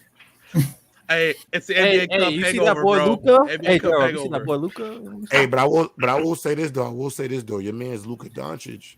That's might be MVP. That's bro. MVP. Hey man, bro, I You don't don't like it, just hype Miles? up You don't like anybody, but hey man, Nah, No, Luka I'm going fine with crazy Luka. though. Luka Luka going going nuts. crazy. Right? He's going nuts. Yo, he's going crazy. Shout right now. out to our boy Kid, because like I think a bunch of us are in his fantasy basketball team, and like last night I needed somebody, and I picked up Dante Exum. So let's go, Bro, he hit 7. Bro, he hit 7 threes tonight, bro. I was literally disgusted with. Like, I was disgusted. Like, you gonna lose a game like that, bro? Had 28. He hasn't had 28. I think that's since crazy. he was playing in EuroLeague. 28 is crazy. That's just one of those. Yeah, it's one of those. really Nah, is Yeah, one of that's those, that's one of those games when you win $500,000 the day before, and you're like, we're gonna mail it in. That's what I thought they're probably going to do. They're probably going to. So somebody give me the rundown real quick. Where we at with it? So we did our agendas, of course, and then we just did our anime demon tournament bracket. Yuji and Sukuna won it all. My question for you, J-Rob, Talk to because me. this was the biggest debate from the inner anime demon tournament. Mhm. Naruto and Kurama or Yuji and Sukuna? In terms of what? Just Inner anime demon, like the demon anime, this dynamic between Sukuna and Yuji versus the dynamic between Kurama and Naruto. See, the thing is, I want to say I kind of like Yuji and Sukuna a little bit more, just because I don't think at any point is Yuji going to try to he's not going to try to find some sort of understanding between him and Sukuna. Sukuna is the guy who ruined his life. That's really what a demon is supposed to be on. Exactly. A demon is supposed to give you bad vibes. A demon not supposed to be your friend. That demon makes your life miserable. Madden Spices, Sukuna really made Yuji's life a living hell, bro. Let's not forget. This is also the Sukuna who had Yuji on the ground throwing up and crying, completely dismantle his resolve. You're appreciated. Naruto made friends with the demon. Same demon that killed his mama and dad, by the way. Let's not forget that. To me, it's always beef. I ain't never trying to be your man's. My name's not Jesus Christ. It's Naruto. There's a different level of respect. So I'm gonna be honest. I like the dynamic between Yuji and Sukuna a little bit more, just because it's a demon MC aspect. I think Kurama in some ways became too much of the friend. Like, bro, when he sacrificed himself for Naruto, that shit became sad, man. Naruto got the puppy dog look, Jiraiya sad cry on his eyes, like, and I feel like a demon's supposed to be a real demon, not my homie. So I'll take Sukuna and Yuji Itadori, honestly. Hey, that's a damn. We won't. We appreciate you. We won't revisit the Thank you, debate. J-Rob. We won't revisit the Appreciate debate. you. Like I said, there's a poll in our community tab for the fans to vote: Kurama, Naruto, or Yuji versus Sukuna. The only thing I will say, though, at the very least, J-Rob made it very clear it's a little bit. At the very least, he said That's a little what I bit. said. You're like, Yeah, we didn't say he clear. No, Yeah, Miles, we did you not good. say he clear. Lonnie, Okay. you good. What? That guy right there was talking too much, bro. Come on. Yo, man. he said he cleared. He said he cleared. No, I did I not don't- say that. I did not say that. See, Because he killed thousands of people. Yeah, because he killed thousands of No, people. I was like, come bro, on, I don't man. know how you look at because J-Rob, my biggest thing was Mhm. like, look, in about a quarter of the time. Hey, I'm Sukuna playing was on Digimon demon time. right now. Playing Yeah. Digimon, man. That's fine, bro. Digimon, Yeah. shout out Digimon. Man. J-Rob, I was Digimon. like, bro, in about a quarter of Kurama's time, Sukuna was on demon timing, bro. I don't know how you look at what he did. Not we. I don't know how you look at what he did in Shibuya thousands of people dead, Yuji crying, and Sukuna just laughing at his pain, and you say that's I don't know how you don't say like that's better. I'm not saying he clears, but he's better. Well, the thing is like I think for me personally is Kurama to start had all the makings of being like the demon I think Sukuna could have been. Like he already had the layout to be that jerk. But also I gotta admit, it was also I think in Naruto's character to change Kurama. I'll give that benefit. I think that because of pain. And how he changed him. Right. I definitely think the goal was for that to happen, but I'm gonna be honest. That dog, Sukuna's he's an asshole. Like he is the definition of a jackass. Like all the way. You happy? Like I think the nicest thing he ever did was the compliment he gave to Jogo so far. That was probably the nicest thing he did. And even on the back end of the compliment, some people still speculate was it backhanded or not. I'm giving him the benefit of the doubt to say I think he meant what he said. But ultimately, Sukuna is a jerk, bro. He is literally the epitome of what I think curses are supposed to be in that anime. Like it ain't supposed to really have no understanding of a good side and a bad side. That's the whole dynamic of Mahito and Yuji. You are me, I am you. Curses have their purpose as curses. Jujitsu sorcerers and humans have their role in all of this. There's no, so I can't give. I think the dynamic between Yuji and Sukuna got it, but you got to also remember how high I am on JJK overall as a product too. I've already established where I think JJK is headed in the pantheon of this whole anime thing. So, and real quick, because J-Rob actually just reminded me too. I feel like if Minato would have gave Naruto the more eviler half of Kurama, the conversation could have been a lot different. But especially we finding out that this is the good Kurama, it kind of diminishes it too. But it also tells you how evil the good version was at the same time.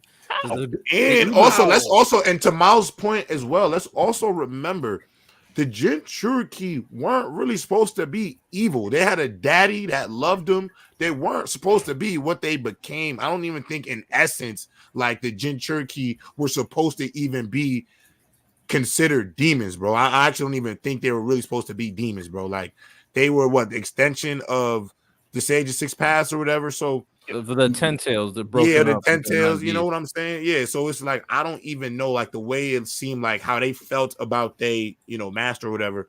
Is it real? Were they really supposed to be evil? They weren't, and they just got involved into the cycle of violence that happened. They victims. They're not even demons. They became they became weapons of war.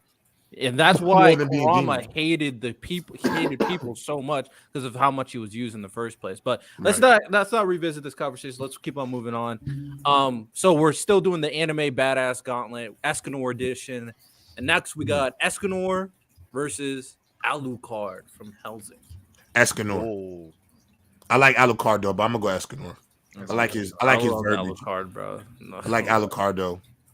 I'm gonna give it to Escanor, but I like Alucard a lot. I like Alucard. I like Alucard a lot. Alucard be standing on business, man. Hey, man, he's on it, bro. He was coaxing out Alexander. That's the word I'm using. He was coaxing Alexander to be his human. Hey, he wanted Alexander. I think that's his name, Alexander. To kill him.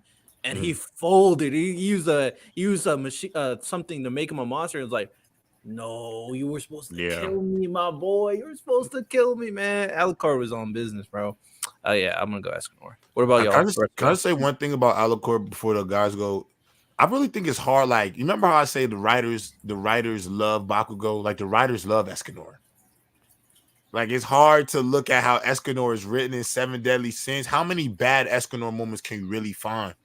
Right. He's serving 100% of the time. Like his batting average, he's swinging for the fences every time. So like Escanor to me is a tough debate. Like it's a tough debate because I don't. You should have been here when we did Escanor versus Kenpachi because we did that one too. Because you already know that's a tough. I love Kenpachi, but I even still go Escanor because because Kenpachi as a character. Listen, I love Kenpachi. I know that's my dog, but he limit himself. Even if it's subconsciously, he limit himself. Escanor, he wants to be at the pinnacle. He's trying to rag you at the pinnacle. I mean, bro got an ability where he's called the One. The One. Come on. Like, the One is crazy. And all he does is he pokes bro with his finger, dog. That's crazy, bro. That's what I'm saying, bro. Everything he needs is right here, bro. Come on. Come on. The way he talks to people, man. It's so condescending, but you just look at him like he wholeheartedly believes it.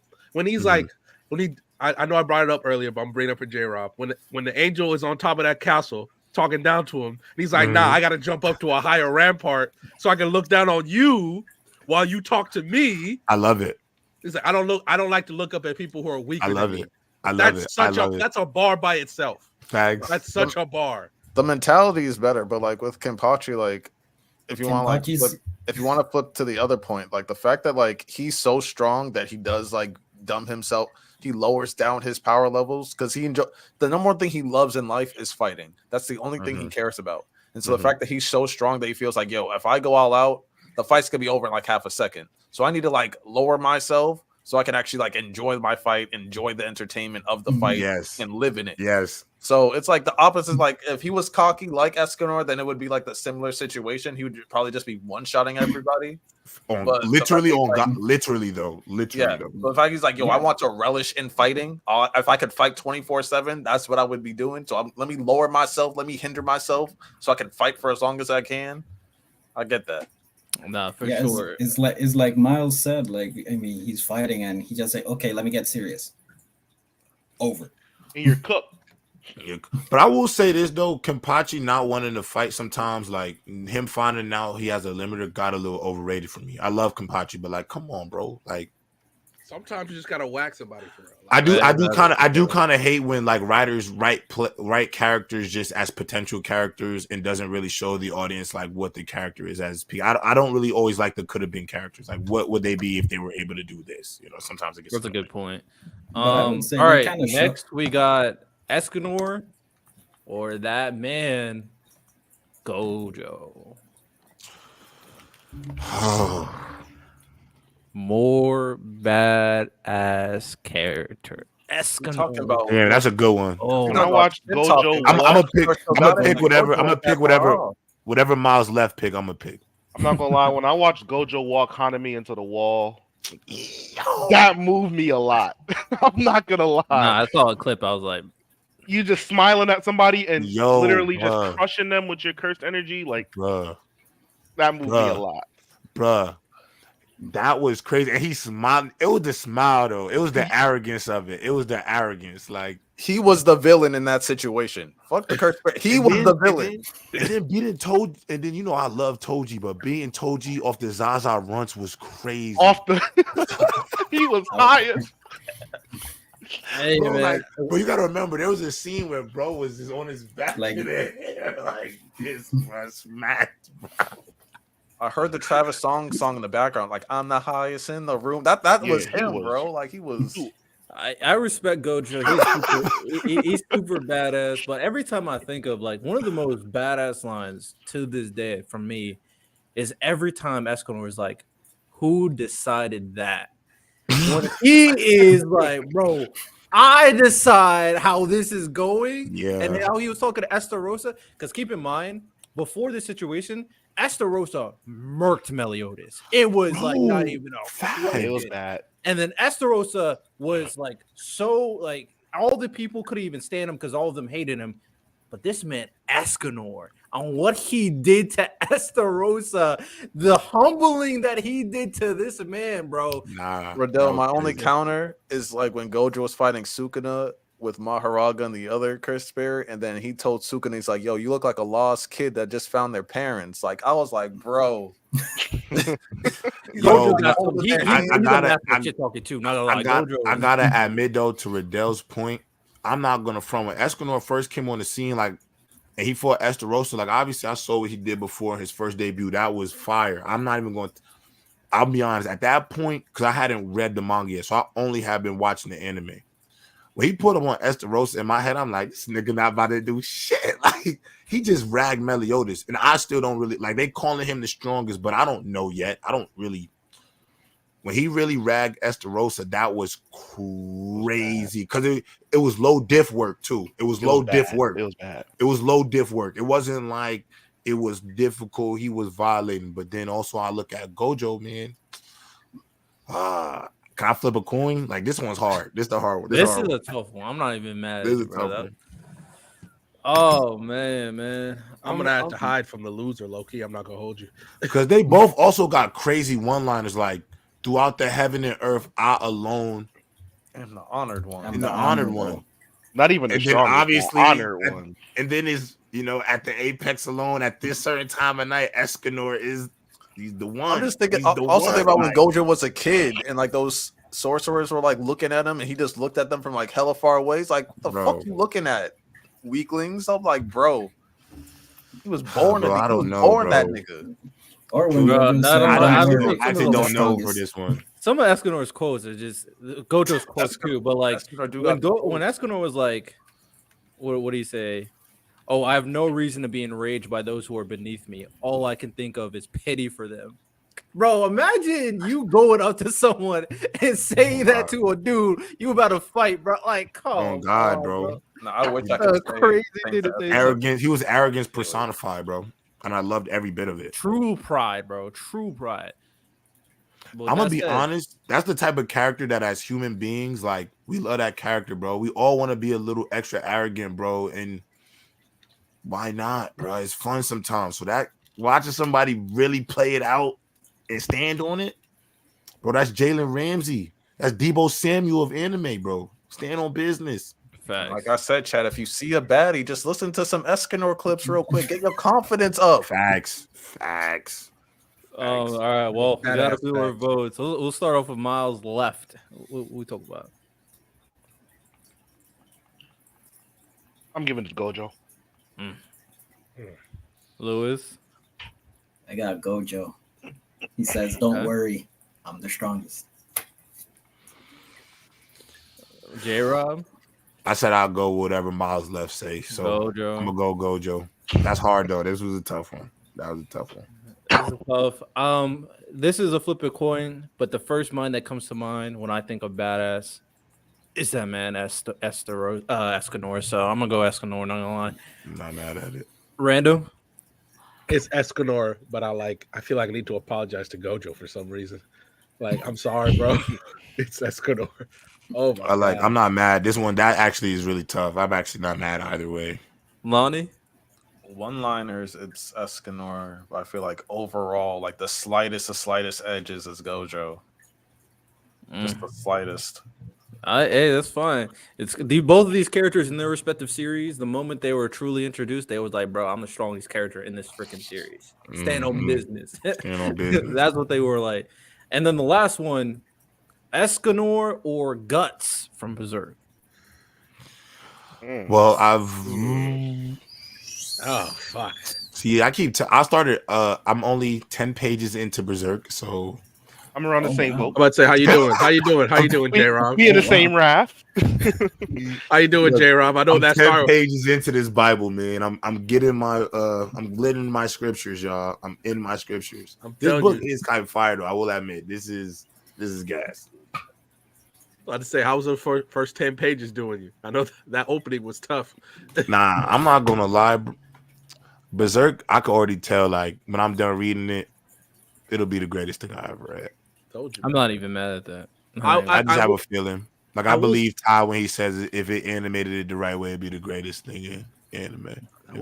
Honestly, the only reason why I have Attack on Titan over is because Attack on Titan's done. Yeah, no, I mean that's fair. I gotta read through it though before I come to a final verdict though. I think I will say this in terms of this. Guts is badass because of everything he's endured.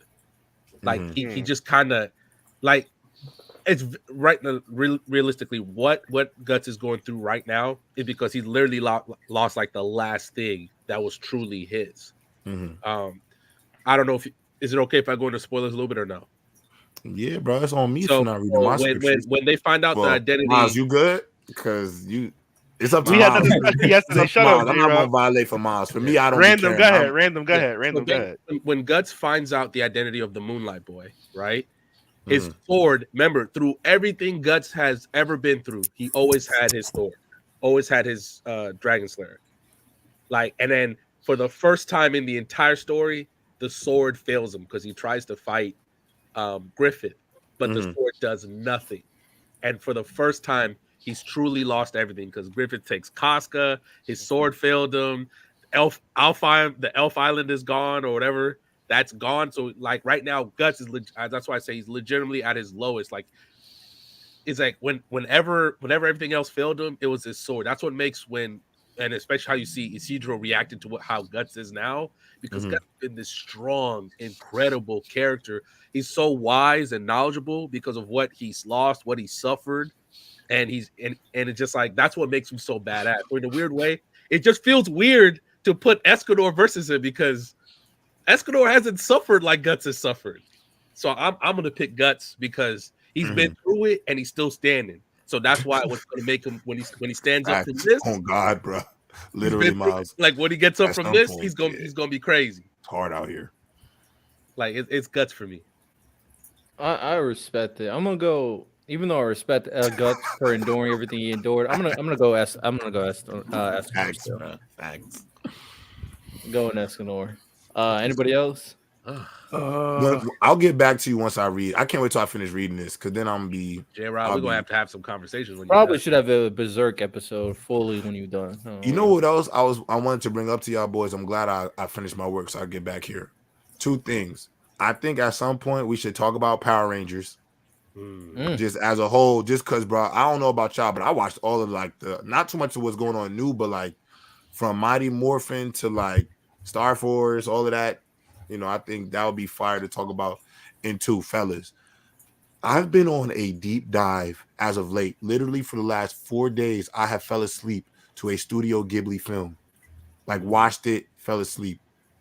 We need to have more conversations about how the replay value of Studio Ghibli films to this day, films that came out in 04, 96, 80, 88 plus, still hitting like crack in the 80s, bro. Did you see the new one in theaters yet? Bro, I cannot wait to watch The Boy and the Heron. Oh, I cannot wait to watch. I haven't watched it. I cannot wait. But yesterday I watched Howl's Moving Castle again for the first time. That's my favorite one. It's Howl's Bro, Moving Castle. I remember we talked about it earlier. I think I had said my favorite one was Castle in the Sky. Bro, between Howl's Moving Castle and then watching Spirited Away again. God damn it. Bro. You know that the Studio Ghibli films are good. I didn't mean to get off your topic, but you good. You good. That's a good point, bro. No, but you know the Studio Ghibli films are so strong that like even their dubs, they have stars. Like Christian Bale running to do the dub for the new one. I can't remember the name right now. The Boy and the Heron. The Boy and the Heron. Robert Pattinson, like all these great English actors are running to do the dub for this. That's how great these movies are. So I'm like, I can't wait for that episode for real. And bro, I'm gonna be honest, just like whatever the filter is for the animation, like that style, it's like the perfect vibe, bro. Like it for a guy who's a slow burner when he watches things, it is like the perfect chill and tip my hat off Studio Ghibli, man. I cannot wait to watch The Boy and the Heron. Also, cannot wait. Stop lying to us saying it's your last movie, bro. We know you're coming up with some more. Stop lying to us. Apparently, it's what I saw when I looked it up. It's like the #1 rated or something. It's #1 in something in terms of the box office right now. Does it count? Would The Boy and the Heron count for this year's animations, or it would count for next year in terms of like award shows? Probably. Well, it's December. When did it come I out? don't know. I don't know what came out last week. It came out last week. It's next year. They'll give it next year. Hey, when we do our BSS awards, it'll be on ours. So yeah, for sure, it'll definitely have to be on ours. I gotta watch it though. I'll definitely watch it. I watched it this weekend, and I have to say it's the best animated Studio Ghibli movie. I've been hearing a lot. Hold on, Lewis. A lot of people have to think it's top 2 or 3. Hold on, Lewis. Do you understand what you're saying, bro? Yes. That is high praise.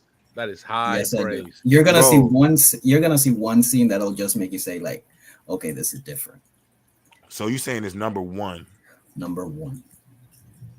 What's your number one? What's your number one? Not story, but animated. Probably Spirited Away. Spirited Away, random. Howl's Moving Castle. Miles. Either Ponyo or Spirited Away. Ponyo. Oh my God. Lonnie, go ahead. Spirited Away or Princess Mononoke? Right now, for me, it's probably Howl's Moving Castle or Spirited Away. But Ponyo, I watched Ponyo first because I forgot how good Ponyo was. I think I've never seen Ponyo. Ponyo's good. They have but they on Netflix. You know they have all of them. Like from the 80s, like his first. Max too. Bro, I might need to get a Netflix subscription again. Yeah, that's what I'm saying. That's why I've been watching them all. You have Max on Max. They have them all. I don't got and they're on HBO Max too. All of them. Netflix just did their big like adjustment for the season. So they got some heat on there. Like they got the first. I think they got the first Spider-Verse movies on there. Yeah, I know that they're going to add the second one on there real soon. Hey, chat! If you have not watched, if you're an anime fan and have not watched your Studio Ghibli films, get that done on your bucket list. You need to watch all of those films. And around this holiday season, it's actually the perfect time to watch them. Matter of fact, what we should do is Studio Ghibli tier maker. Facts. But my problem is, does Studio Ghibli have anything that will go in the C tier? No, I think we have to grade it. We have to grade it by their standard. So you would have we would have to do like a number system. Bro, like you would have to start it at B. You would have to literally start it at B+. That would be the or a ranking. No, Lonnie, a ranking instead. Yeah, like 1, 2, 3. Do a ranking. Don't tier it. Yeah, don't tier it. Rank it. If you tier it, you would literally have to go from A to S+. I gotta watch over the Christmas break. I know what I'm doing. I know what I'm doing. Me too. I'm down to do that. I'm brushing. Now one of the days I might do an anime and chill, Spirited Away or whatever. I got some people for that. So hey, shout out Studio Ghibli for bringing out bangers. What, like 40 years? They just been giving us bangers for 40 years. And they said this was the last one, right? I know, fellas. Next They're making week, another one, man. Hey, fellas, next week is the 19th, right before that Monday to Christmas. Maybe we do a little holiday on Tuesday, the 19th. You know, I won't be here, but y'all feel free. You know, maybe watch a movie or something. I don't know. We gotta do something good for that week. Oh, holiday. The holidays is really start next week. Next week is that week, right? That Christmas on a Monday. So and Riddell, that was supposed to be the last Studio Ghibli movie, but then the owner/creator, like as soon as like a few weeks after the movie dropped in Japan, I guess they said he got inspired, and they've been low key like trying to kick him out of the studio because he's just been working. Like he's old. He's like I think he's like in his late 70s or whatever. That's what I like. He's cooking, bro. He's cooking. Lonnie, you see what hard work do? You see when I came up here last week and I told y'all I'm cool with the bad work conditions. Don't let them boys get no light because they putting out great product. What does the Studio Ghibli director not want to do? They got to keep him. You know why he's old and still alive and pumping well? Because he wants to work. He wants to grind. All these people want to talk about the work conditions in Japan, and this is why I keep saying J-Rob. I like my. They said that they've been pushing out the door. J-Rob. If that 1 hour of sunlight a day, baby. J-Rob, come on, man.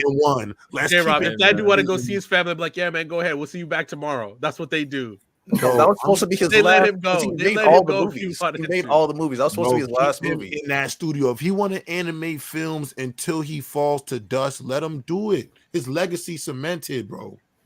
I keep trying to tell y'all keep talking about these work conditions. They're saying he's the first one in the door. Is he the GO? Is he the GO? An anime movie for sure. Anime films? Yeah. Oh, bro, you don't want to hear this. He's one of the GOATs, top 3 in animated films in the history of animated films. Just making animated films, no just anime genre of animated films. He's top 2. He might be in conversation in film in general, like period. Bro, if you go filmmakers, period, he's top 5, Riddell. Miyazaki's up there. I'm not even mad at it, bro. Sure. Come on now. He's top 5, bro. You got to put him with the Steven Spielbergs and all of these people because everything he's put out has been a success, bro, since the 80s, gang. This is a different level of longevity. It's 2023, and Lewis is telling us The Boy and the Heron is the best one. He's been doing this since the 70s and 80s, gang. I saw an interview with Guillermo del Toro, and all he did was praise this movie.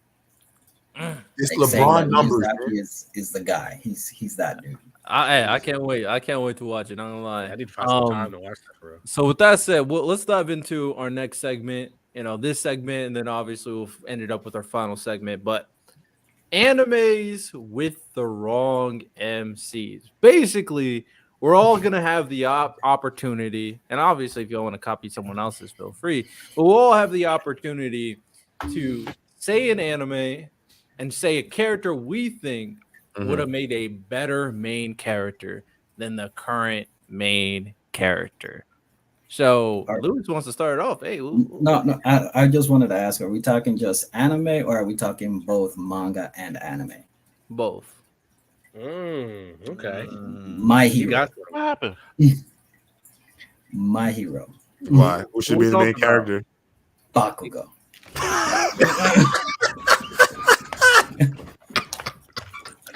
We can't escape the Bakugo conversation. I'm sorry. Bakugo is the guy. I keep trying to tell y'all about that boy Bakugo, man. He better written than his own MC. I'm trying to tell y'all, bro. He's better written than his MC, bro. I honestly didn't even know that was how he felt, but honestly, like when in the manga, when Bakugo comes back, that's like the most epic moment.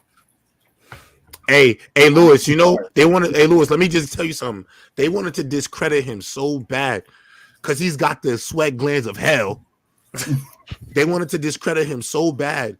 My guy, the guy above you said he was going to get all for one, and they were going to pretty much scapegoat him into being a hero. But you know what, Lewis? He has the God-given sweat glands of hell, and it just is what it is. First of all, Lewis, don't let J-Rob lie to you, okay? He already got it once before. You already got it once before. You call it a movie, random? Huh? Did you pay him? No, I did not. I did not pay him at all. No, at this point, you might need to pay him. Not gonna lie, I think you might need to just pay him. I know. I already paid him. He paid me. Yeah, I paid. No, I paid. I'm not Meek out here. All right, I pay my bets. I'm crying. Meek never showed up again, bro. That's crazy. He just gone. That was crazy. This is all I'm saying. First of all, I was going to actually say, I think Horikoshi really likes writing the Todoroki storyline. So I was going to say, Shoto would be a better main character for My Hero. The way, because think about all that random, the amount of time he spends with that family is, you can just tell Horikoshi really likes writing about that family. So I was going to say Shoto was going to be the one. That's what I was going to say. Okay, they're both better than Deku. I'm not mad at either one. I'm not. They're both better than Deku. The problem is, it felt like everybody else, like at some point, even I get that Deku's a good person, but I'm like, bro, after your fifth ass kicking by Bakugo, hey, you good, bro? Like, you stay over there, I stay over here. Like, I even told J-Rob, my biggest problem with Bakugo is not even really Bakugo. It's fucking Deku and how he talks to him. Like, what are we doing here? What y'all are saying. My pick is not My Hero related, but my only thing is, like, the main character has to be very much involved with One for All and becoming that hero that All Might can trust. Do we think Todoroki and Bakugo can be that hero that All Might can trust to? Definitely not at the start. No, he would not. He's not giving all for one. He's not giving One for All to Bakugo. He's definitely not. Go ahead and lie. Todoroki, not at J-Rob, go ahead and lie. I say Bakugo couldn't get it at the start, but the development of that character would have been more. Does he develop without Deku? Because Deku only becomes that guy with a One for All. I think you can say the same for both. I don't disagree. But at the start, like, clearly Deku had all the makings. Because if not, then Lemillion was gonna get was it One for All? That's who was gonna get it. Still got it. Lemillion was gonna get it. So I'm sorry. After the overhaul shit, and he showed what it really means to be a hero, and even after he loses his quirk and he still throws hands, you know what Deku's little crybaby ass should do? He should have plucked that hair off his head and handed it to Lemillion. That's what. For That's what? what. For Really what? For what? For Yo. what? For what? For what? For what? This is what y'all be losing me. You losing me. So when my boy had no powers, fried rice, that crybaby went inside of a tentacle sludge monster with no powers and tried to pull his friend out. What's more dangerous than that? He don't even got no abilities. But and then they scolded him. But he They scolded him for saving a life. Bro, literally, Aries' power is literally to turn back time. Once she gets a little older, Lemillion was going to be phasing through things naked like normal all over again. So let's be honest here. Let's stop throwing all these strays at Deku. We get it. He was a crybaby. Wooty woo. Bro is still pushing out a hit new gen anime. We should really start talking about the other debacles that's going on in the anime space, and we need to hop off Deku's meat because there's another short, muscular, buff hamster out here who's not putting out quality. Do they know? Because right now they putting out bootleg tapes in the streets with that buff hamster, and they did their best Naruto cloak impression, and it's looking real shiesty over there in the Black Clover world. So let's hop off Deku because he has a great thing going.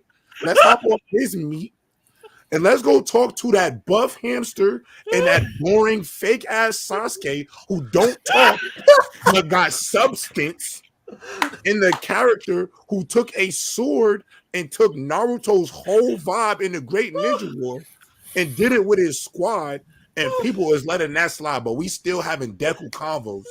Imagine if Deku had everybody out here using Black Whip. Imagine we seeing Todoroki using Black Whip. What would we say? Man, he's not wrong, bro. Imagine we see Buddy with the tail in Class A talking about gear shift, talking about Fajin. What would we be saying right now? If tape buddy bursted out the smoke, what would we be saying? Oh, good. If Mineta had danger sense, what would we be saying right now? Bro, that would be the most useless power from Mineta. I'm not gonna hold you. So what are we Imagine talking Bakugo about? had danger sense. He'd be like, "Wait, I'm the danger." We talk about Lemillion. We want to talk about Lemillion. Are you kidding me? The final arc over Deku. Gear Up is not wrong. Well, who should be the main character for Black Clover then? All I'm saying is like CM Punk. Honestly, no, they really should have. They should took Mary Leona and made her the MC. She the coolest for real. Shit. Take Mary Leona and let her be it. Because I don't know. I don't think anybody in right now, Black Clover is just not hitting on no cylinders.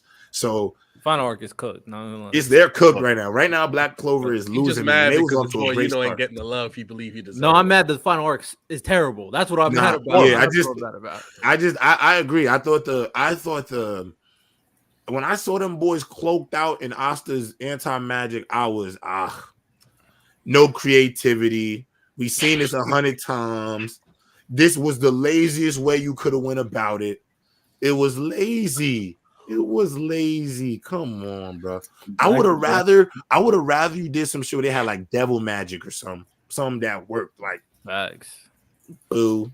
Not family. It would have been cool, like if a bunch of little demons showed up for them or something like that. Yes, bro. Yes. If they would have got their own videos, that would have been fire for sure too. I was talking to my boy Quan about it, and like ever since the final arc started, I've been cooking this final arc, bro. I've been cooking it because the way the downfall is crazy to me. If they really wanted to do this weird anti-magic stuff, they should have done it where they gave Asta put anti-magic in weapons and they not cool. Give them anti-magic magic. That made bro. I can't cook it anymore. But if it was like, bro, okay, let me get this gloves, anti-magic, give it a magna, I'll at least be like, okay, at least that kind of makes sense. What, bro? Come on, bro. Black Clover top 5 drop off. What are you talking about, bro? That's just, top 5 drop off, maybe. Hey, that stuff's cooked. All right, let me pull out my one right here. All right. So this is another new gen series that exists, right? What I'm saying. And we talk about a lot because it's the most popping anime right now. Jujutsu Kaisen. And I got a guy that he's my guy. He's my favorite character in the series. I think Yuta would have been a better main character. And this is where I come from. This is my biggest point when it comes to Yuta. Cheating. First thing when it comes to Yuta, I think he would have had amazing character development because we got a lot of his character development in the movie. But if you just extended that from the entire series, you would have gotten the same impact, even more, because they would have developed it a lot more intricately. Starting from the fact that he thought he was killing everybody he knew with the Rika and the curses. He thought he was a menace. He thought he wasn't good at anything, and then he was steadily transforming to be the most reliable person to people like Maki, the most reliable person to Inumaki, the most reliable person in Jujutsu High, the second strongest person that they could rely on after Gojo, and that is what Yuta's development could be.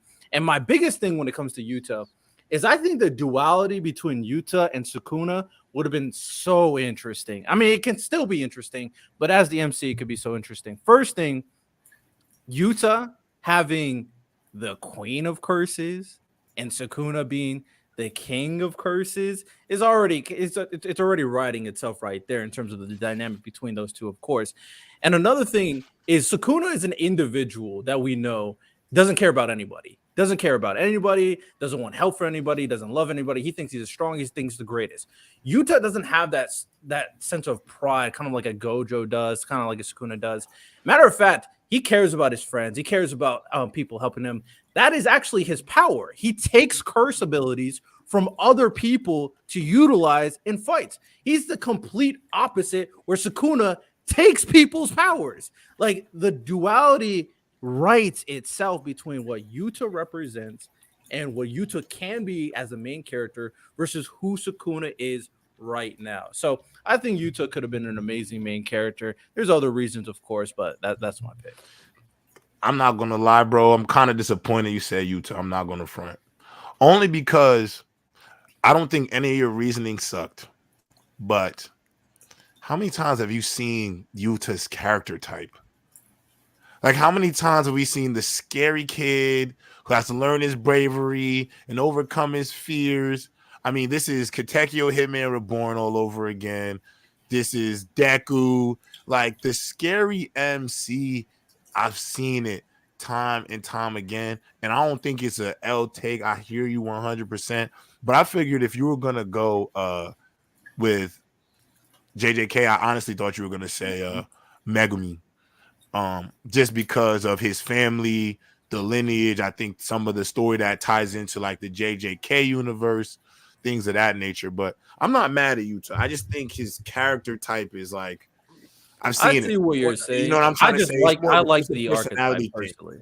And my biggest thing between the dynamic, because I actually hear what you're saying. I think that's a very valid point in terms of, Yuji's a very different type of main character. And Megumi probably would be a very different main character too. Yeah.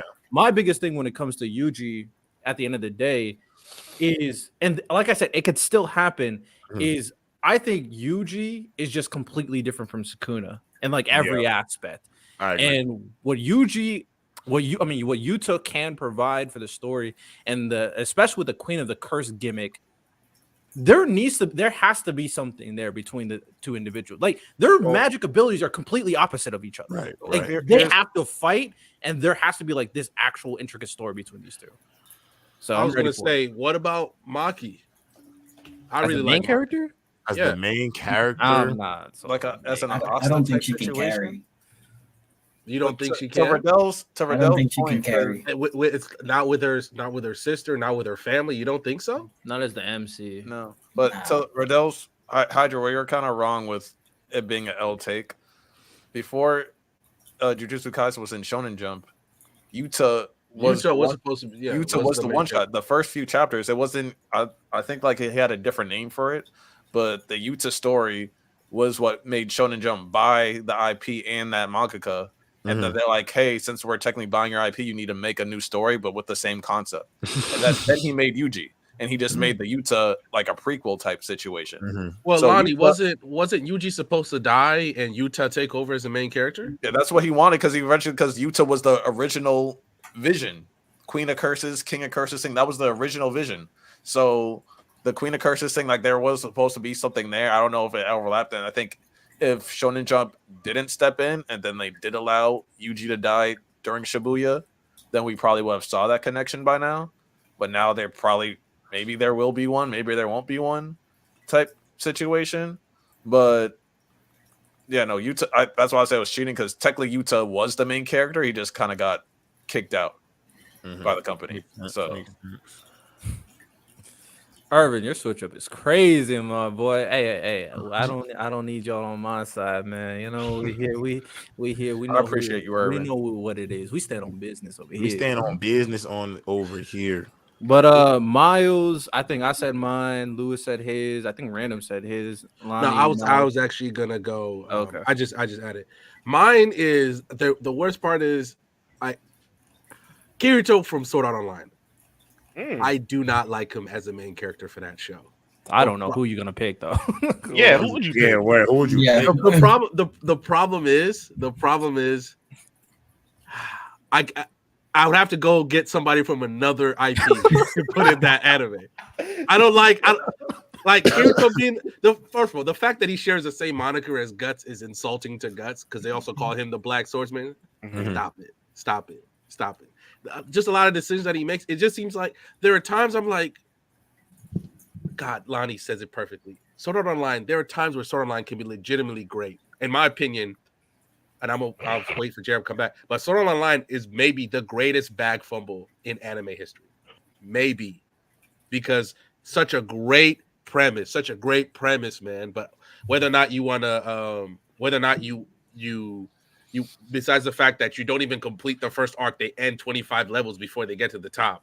Whether or not you have a harem, which doesn't really make that much sense. Even in my opinion, the main couple of Sword Art Online, they're not good. I think he's better with Shion than he is with Asuna. There's a reason why they keep running back to the beginning to fix the beginning of the story. Isn't Shion his cousin? Or no, Shion's not his. Shion's the girl that he meets in the second season. Yeah. In the Gun Girl place. Or but I like their dynamic. Antagonists forgot why they did what they did. Mm-hmm. Like, it just shows you that they know that they messed up. That they did a movie where they basically focus on Asuna. For some reason, she had amnesia. She was forgetting who Kirito was. Now they're doing another anime. Oh, they did do an anime from Asuna's perspective. Now they're doing another one, another reboot of the first season again. And I'm like, I have to go. The fact that I couldn't find a main character from Sword Art Online, but I just don't like Kirito being the main character. That's crazy. Like, I just can't. I can't stand him as a character. He just feels wrong, whether or not he's not taking it too seriously, or he's too dumb, or he's not taking it seriously enough. Like the fact that he hides his dual wielding skill from the world. Why would you hide that? Why would you hide that from the world? Okay, because you don't want them to know. That's dumb as fuck. That's dumb as fuck. Everybody trying to get out. Everybody trying to get out. J-Rob. All right, the second one, when Asuna's like, we're gonna lure this thing to this town to kill all the NPCs. He's like, no, I don't like that. They're fucking NPCs. They'll be back. Nigga, like, we're trying to get out of here. You're the only person wanting to fucking kick it over here for some reason. Like the fact that NPCs are human too. You know what I'm saying? The first party that he's like super overloaded, he doesn't tell them that. I'm like, come on, bro, help. Just make smarter decisions. And you're just supposed to be this gamer, but you make really dumb decisions sometimes. NPCs matter too, man. Honestly, bro, sometimes I do think, as much as I love Attack on Titan, I truly wonder what the show would look like from the eyes of Armin Arlet. Interesting. Because if you think about the show, you know, he's been probably the greatest decision maker in the show. And I don't think the one thing that we got to see enough out of him was probably the toll a lot of these decisions took on him personally. You know, I don't think they had enough time, or obviously the show's about Eren, to really dissect how some of the decisions he's made throughout this show, whether good or bad, who was sacrificed, how that is affecting him. So I think that could have been somebody who, like, if Attack on Titan to me was the same show, same preference, Eren doing the same thing, but the point of view is Armin, I think it still hits like crack in the 80s. For real. Well, I've always wondered if Armin was able to get the founding Titans power, what he would do with that power.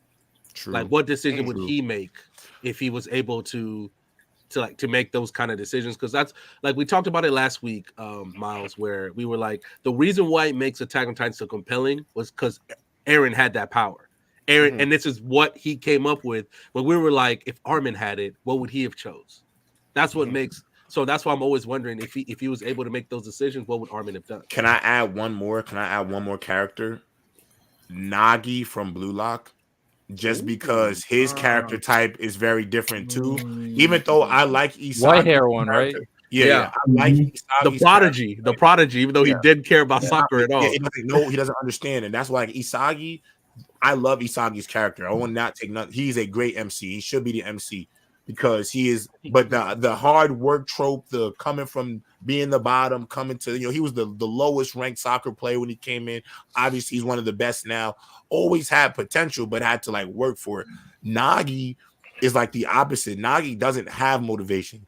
Nagi is purely God-given talent. Didn't even know what soccer was prior to coming to Blue Lock. So I look at Nagi and be like, in terms of a MC who has a different type of vibe, like he's like if Shikamaru was the MC of Naruto, like a guy who doesn't want to work that hard to be great, but ultimately through his circumstances, his relationships, and he pushes himself to new heights. So I really wonder. I think Nagi could have been a cool MC for Blue. Bro, I love that pick, not gonna lie, because I haven't seen. I've seen quite a bit of Blue Lock. I did stop reading it because I just wanted it to gain more and more stories. So when I finish it, I have a lot to read or a lot to watch. Yeah. By the way, Nagi got I met Nagi, bro.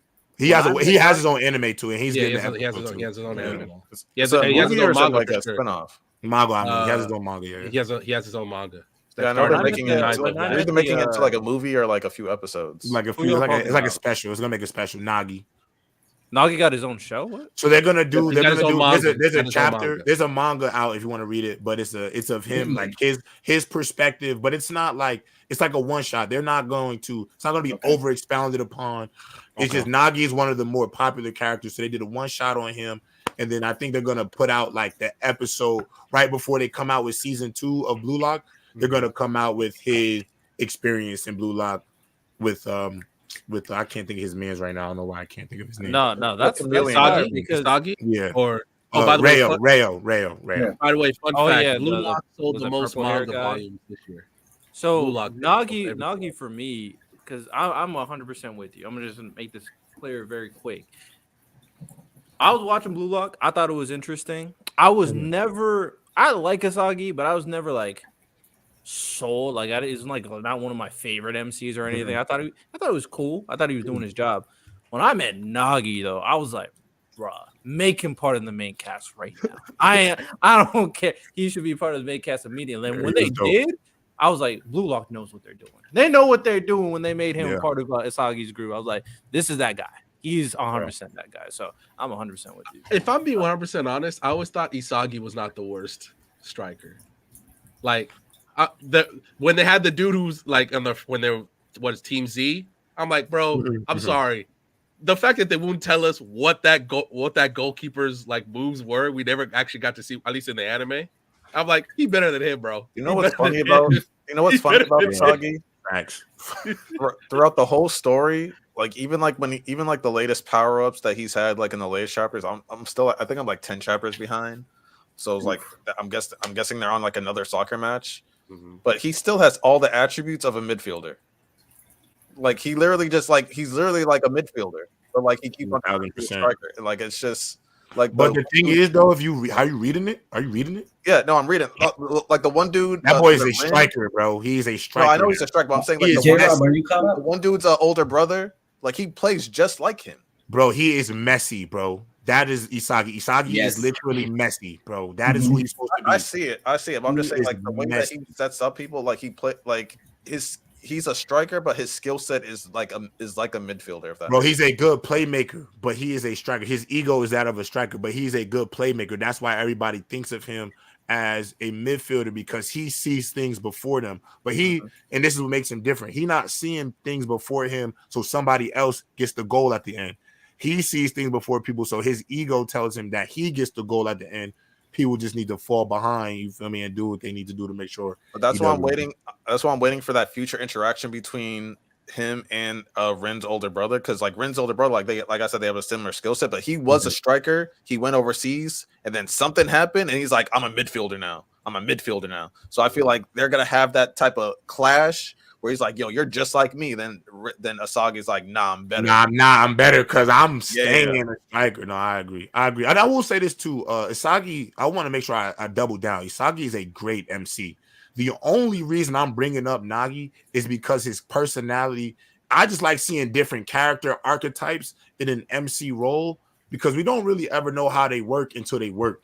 You know what I'm saying? Like, does anybody watch Hell's Paradise? Yeah. Nabi Maru, that's a different character type. For sure. He's a prodigy from jump. He's an emotionless prodigy who is trying to figure out his feelings. It's a different character type. I'm interested in seeing that. So that's why I brought up Nagi, because his character type is the opposite, the absolute opposite of what Isagi is. And a play off that, if we're talking about sports, bro, I would say that another one for Kuroko no Basket. Hey man, I like Kuroko. And I like red haired dude. Kagami.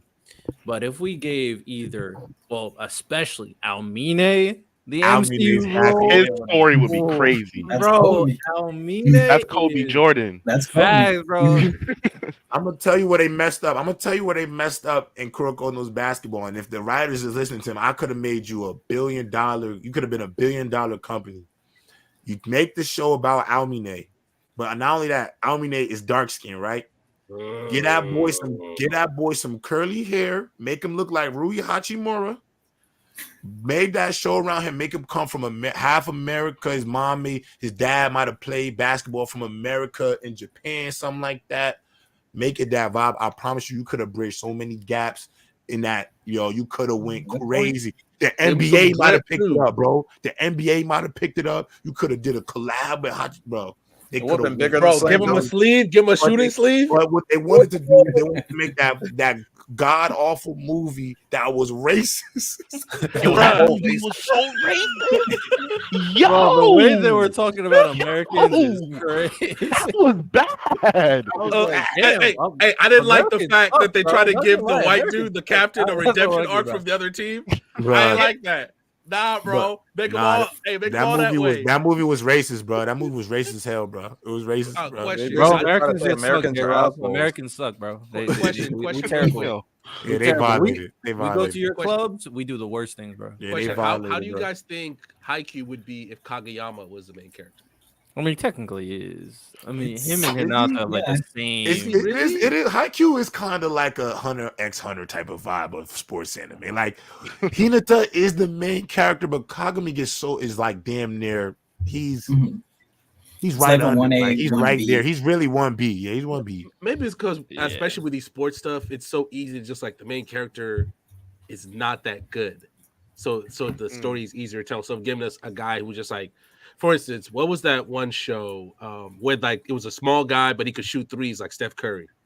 It was a basketball show. Shit, I know what you're talking about. That dude was like elite at shooting. He was elite at shooting, and then it really didn't get off the ground. That was a problem. But I'm like, I wish we could get more of that where the main character is great, and then he learns to be a team player or something like that. Maybe that'll be that one golf manga. That'll be the one that we get. They're making a lot of sports manga. They got golf. They got hockey. Golf manga's gonna be so dumb. Hockey manga kind of alright though. Did y'all read that first chapter? It's alright. Okay. I might have to peep. Decent. The MC, I like a different type of vibe for the MC. MC was a ballerina. Ballerina turned hockey player. That's kind of fire, bro. That's cool. Okay. Lethal on the ice. Figure skater. We was roasting that thing in the PC anime chat. Like the main bad guy would be like a guy he was like Tiger Woods, but his dad went too far. Have you guys seen the sumo wrestling anime? Oh, I know what you're talking about. Yes, with bro, the red hair. Bro, the red hair. Yeah. I haven't seen that, but I know what you're talking about. Watch it. All right. So, does anybody else have a wrong MC that they got to put out? I got one. Money? Okay. I got one. I could be easy. I could say like Mikey from Tokyo Revengers. I could say Killua, how like they can go into the whole family dynamic and stuff like that. But like we black sensei, so you gotta like dig in the bag a little bit. Mm-hmm. And I consider this probably like the #1 psychological anime. I still see people cosplay it all the time. Every time I go to cons. The original Hunger Games. Batum? Nah, I'm talking about Future Diary with the craziest chick in all of anime by a mile. Like number 2, don't come close. The original, the real, when you Google, you see her before you see that Dollar Tree Sasuke. Oh wow! He says he doesn't hate. Is that this is what Lonnie says? He says he doesn't. Hate. That was great. Didn't get you mad, bro. No, I just say Wow. that is iconic. That is like actually iconic. Like she's like the crazy anime chick, and she would have been the better MC. If anyone knows Future Diary, this is like 50-something episodes. Yeah, I know. You know how crazy it is, but her diary is based off of the MC's diary, and his thing like lets him know like random events happening around him. Her diary is based off of everything going on with him.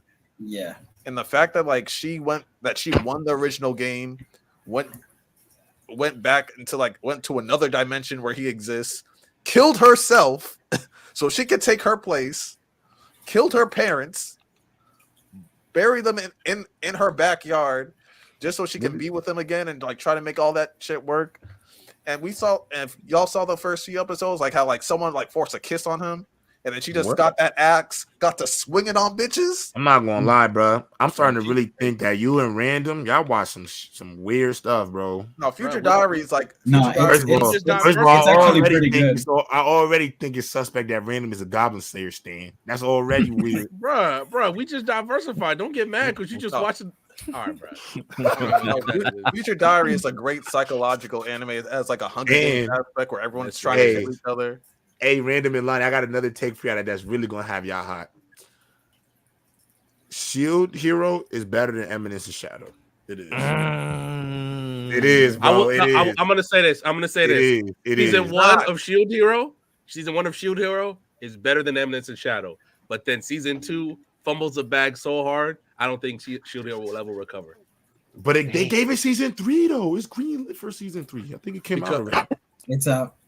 It's out, but I'm sorry. It's not making whatever lead Shield Hero had is gone and evaporated. Nah, season 1 story, for sure, bro. Nah, so I think Gerald gonna spit in there, bro. Riddell, I'll say this: there's a few things where certain anime make story decisions that really kill it. Once Kirito leaves Ironclad, the SAO story's cooked. Once they resolve, I do that.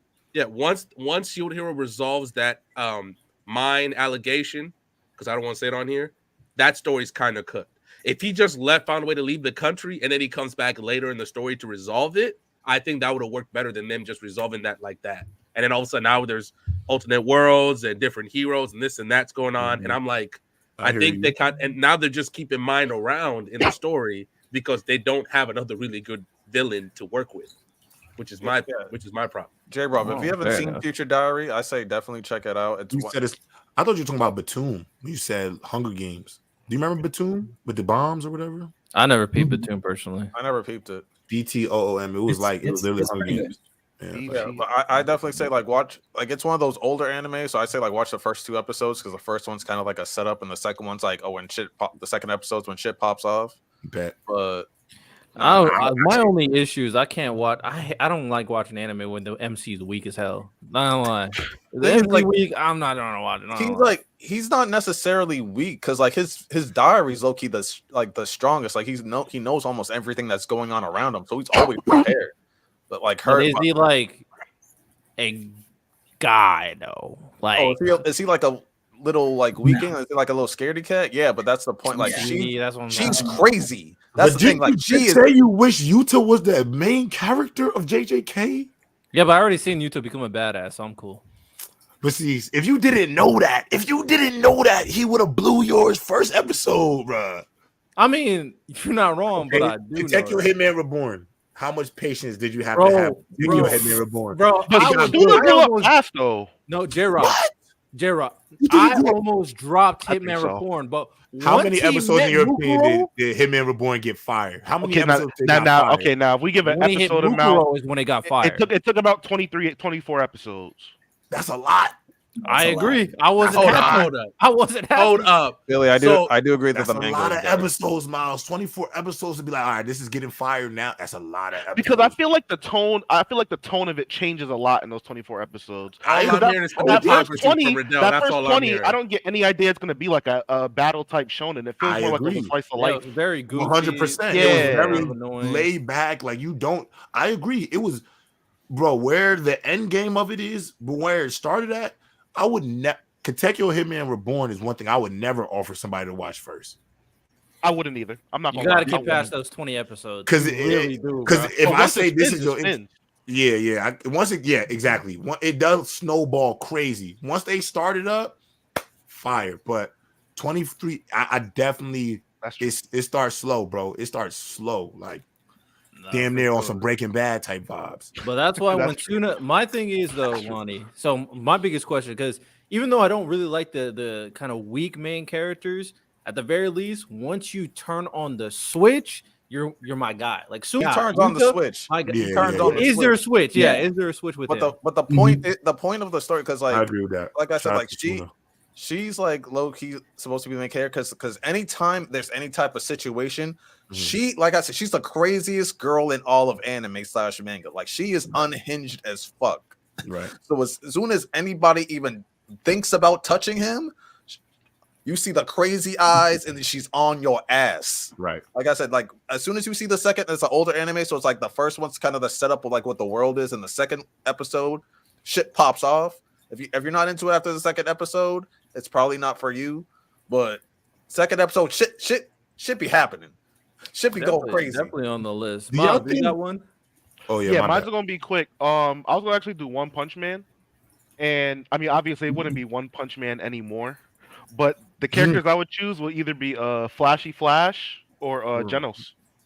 Genos, yeah, I figured. I thought you would say Genos. Yeah, that would be good. See what you saying? Can I add King to that? Can I add King to that? No, I'd love to. No, I'd love to blow see my. No, I think it'd be so funny. I think it'd be so funny. I'd love to it would see be that. funny. What'd you say? It would be I love to funny. add King. It would be King actually to funny one of as hell, but King would be so crazy because, bro, you know how? Do you understand how crazy the writing is going to have to bail him out week in and week out? The writing has to be, bro. I'm laughing about tired of it. King. You're Not gonna lie, laughing. I'm just tired of King, bro. I'm tired of his entire story, bro. I'm Miles, you understand? There's gonna be an episode. There'll be an episode where it'd be like, on this day during his King engine, it just happened to be a thunderstorm, and this villain's biggest weakness is the lightning, and he King engine. He's scared of the sound of the thunder. Bro, there was a whole chapter recently where King kept on trying to say, "Bang, teach me how to fight." Everybody took him wrong, and everybody's like, "Oh no, he doesn't really want to fight. This is all it takes." That was the most ass chapter ever, bro. It was like all these heroes. It's like, "Oh no, he actually is trying to test me." Like, bro, Do you hold on, bro? Like, real quick. Do we think there's actually something bro. going on with his King engine, or is this just a gag at this point? Oh, it's a gag. No, it's a gag. No, I just remember like they had him do the sword thing. And he couldn't even open the sword.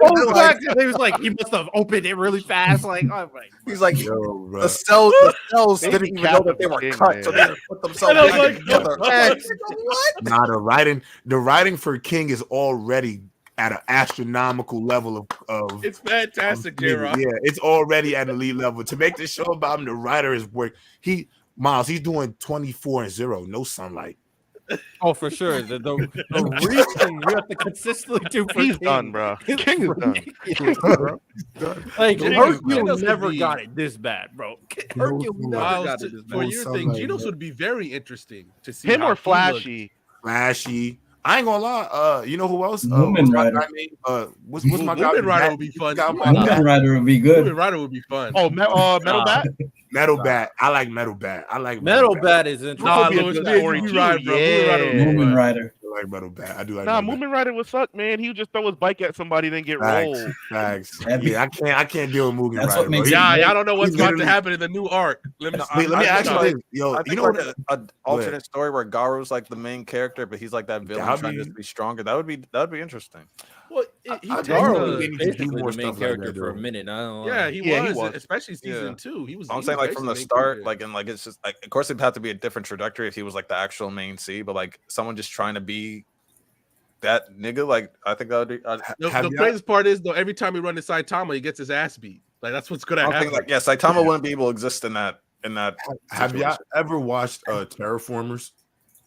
I've heard of it, but but I heard of it. I've seen like a few. I need to watch that and Guilty Crown, and just let me know how those anime you think would last if they were updated in today's climate. Terraformers, Guilty Crown. Guilty Crown is like futuristic sci-fi. Guilty Crown is fire. Now, the more and more I think about it, Miles, Flashy Flash would be fun too. Damn. Yo, he has so much backstory behind him too. He was sold off into an assassination group at 5.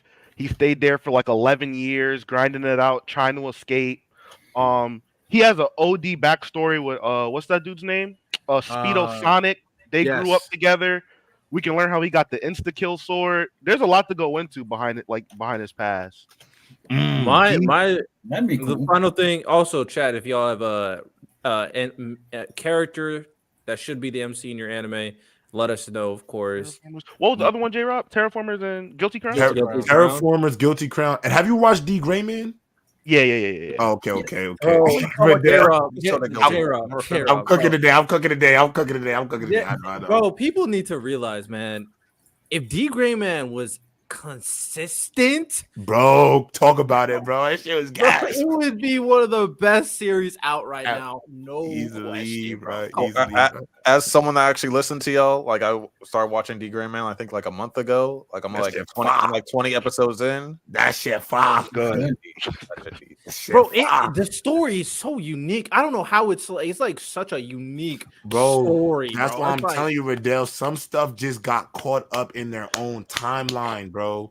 It is all because of their timeline and timing. Hitman Reborn and D. Gray Man, Air Gear. I can name so many anime that if they were started right now, if the first episodes of them came out right now in this climate, they would be, them mangaka would be doing 23-1 like Mappa got them doing right now, gang. If Reborn came back today with that animation too, it'll blow up. Come on, bro. I was telling Riddell this is one of, I'm like, yo, whatever the next arc started up, just bring it back. There's enough people who can start watching it. Everybody's watching One Piece now. There will be people who will watch Hitman Reborn and catch up to us, bro. We're at the point now where we don't have to catch up to nobody. They can all catch up to us now. And they're doing it. And they're literally doing it. So come on, Big Jaka, open up the studios, man. Man, yeah, J-Rob is spitting. And speak of inner demons, I'm not gonna say much, but Alan's inner demon, bro. And his inner demon is an asshole like you're supposed to be. Bro, that story between him and who he is, and bro, it changes everything about D. Gray Man once you find, bro. D. Gray Man is a different type of story. I'm telling you, bro. Different. It is great. It is amazing, man. It's amazing. Louis, did you get yours off? Yeah, he said Bakugo, right? He said Bakugo. Oh, so quick question then. Maybe because I watched Black Lagoon for the first time. I think Revy should be the main character. She's basically the main character. I think she should be the main character, like it, bro. Damn near feels like it. Oh my god, I'm like Revy's. If I saw Revy across the street, I'm calling an Uber and running away from her. Yeah, I'm running away from her. I'm not walking up to her. Oh my god. I'm walking straight up to her. I'm not walking up to her. You were dead. You're just gonna die. Have y'all met Moon Peaches? I'm walking straight up to her. That Moon Peaches. There's levels to this. All right. Well, we named some excellent series, of course. I think y'all are set. Oh, Kuga and World Trigger is an excellent one for sure. If y'all have seen World Trigger. It just looked generic to me, so I never like. Jin is an amazing World Trigger. Hey, Lonnie, I'm not even coming at you. World Trigger, in my opinion, has some of the best like power system / strategy building in. I heard it was good. Bro. Like just like when I just saw it, I just like, oh, this looks like a basic shonen. I just never went into it. It's 100% not. The main character is kind of meh, but the secondary Kai Kuga, he's a dog. After I finish D. Gray Man, I'll think about checking it out. He's a dog. Kamina for Gurren Lagann is another one. That's shout out Kamina. You know what I'm saying? Well, all right, let's wrap it up with our final segment, Fraud Watch. Who's on Fraud Watch today? Black Star and Tsubaki. Also, Death the Kid and Soul Eater. Hey man, shout out to you. Anybody got fraud that they want to mention? That boy Kenjaku getting one shot like that kind of blew me. I hope that's not the end. Oh, no way. That is, ain't no way. That is though, if that's how bros went out one shot by Yuta, don't be mad at me, Tyler Davis, when I get to violating Kenjaku. Please, that seems so underwhelming. Yeah, please don't. If that's how he's going out, when I start violating Kenjaku, because I know how I be feeling about these villains, don't be mad at me because there's no way that could be it. Because if it is, speaking of villains, bro, I thought this guy, based on his trajectory, is going to be one of the better villains in the anime history. If he just straight up loses to Bakugo, that was exactly what I was about to say. No, bro. No, bro. If you just lose to Bakugo, come on, bro. No, but Riddell, let's put it into let's really break it down. Dude just got out of heart surgery, bleeding out, pain all over his body every time he uses his quirk. You're saying y'all really heart surgery. Dirty ass heart surgery, bro. Y'all can keep trying to discredit my son. I'm not discrediting it. I'm blaming all for one. I'm blaming all for one. I'm blaming all for one. Bro, but hold on. Didn't I tell? But hold on, Lonnie. Wasn't I the first person to tell y'all about that man all for one? I wasn't there. I wasn't there for this. I wasn't there. Who was the first person to put all for one on notice? I remember Tyler Davis was like, "What are you talking about?" I was the first person to say, "I've seen one for all take a." From what y'all keep telling me about what all for one was in his prime. My Hero is not a dated story; it is a current story. And what I've seen from All for One is rag on rag on rag on rag, manipulate and lose. But nobody wants to talk about that. And so now when he's losing to a kid that reminds him of number 2, got his brain scrambled up because he's having PTSD. Y'all want to talk about the heart surgery? Apparently, that boy. My boy is out there exploding his body for the sake of the world. He is literally a superhuman nuke out there. It is what it is, Lonnie. He's doing what Sukuna told Jogo to do. You should have just went out there and burned it all down and seized your potential. You know what Bakugo's doing out there? He says, F it, I'm gonna explode it all down. And he got that bad guy on the road. Just wind them back, so don't worry about it. I got you. I'm just saying the fact that All For One said, "Hey, this," because All For One's like, "Yo, I'm just gonna do my last ditch move. I'm gonna unleash all my quirks at the same time and just go straight at Shigaraki." And so he's like, "Yo, all his powers, put all his chips on the line." All on black. And he just got blitzed. He got blitzed like a little bitch. Like that was bad. Hey, you win some, you lose some. Hey, you win some, you lose some, brother. It is what it is. Hey, my boys out there just figuring it out on the fly. And for y'all who think that's crazy, has Bakugo not been the most instinctual hero in his class? Just trying shit out on the fly? Has he not just been trying shit out on the fly not since the show been out? So let's not act like we don't know that. I'm just saying, Lonnie, put some respect on Bakugo. I'm putting respect on Bakugo, but All For One, that was a flop, bro. You said he been a flop. I told you he was a flop. I've been told you all my powers, all on black. Yo, I'm sorry, yo. Side note, random Riddell, J-Rob. When we're in Punta Cana in July, if I put all my chips on black, take me out. I'm letting you. You are a terrible person. I'll let you do it. He just go kill all of us. I'm gonna get him in a headlock. Riddell, grab the chips. Let's get out of here. If I say all black, random, I can't help you. I'm on my villain arc, bro. Oh my god! You gonna let him lose his breath? I'm trying to help a fellow captain. I guess I'm the only one who really cares about you, Lonnie. I'm throwing that 1,000 on black with you, bro. I'm throwing the bread on black with you. We both gonna be dragged off the table because I'm with the bullshit. Oh my god, this is terrible. I'm gonna look at the table like Lonnie. Let's get it. Holding my mouth. Hey, Send Miles an invitation. Okay, send Miles an invitation. Hey, actually, you know who they should have made JJK about? That should have been fire. Hikari. Ooh. The whole time, listen. The whole show being on him gambling with his life every single time he get into a mix. That could be crazy. That's a cool side story, I would say. For sure. That'd be a cool side story. That'd be cool, bro. Shout out to my dog Hikari, man. He's literally putting it all on black every time he fights, bro. For sure. Anybody else? We got Fraud. We got Kenjaku on Fraud Watch. All for one on Fraud Watch. What we talking about? I've been sitting on this for a very long time. Like y'all know, I like to diversify, but what I watch and what I read. But you know what? It's time to out myself here a little bit. The first manga I ever read after I read after Shield Hero was Rent a Girlfriend. You know what?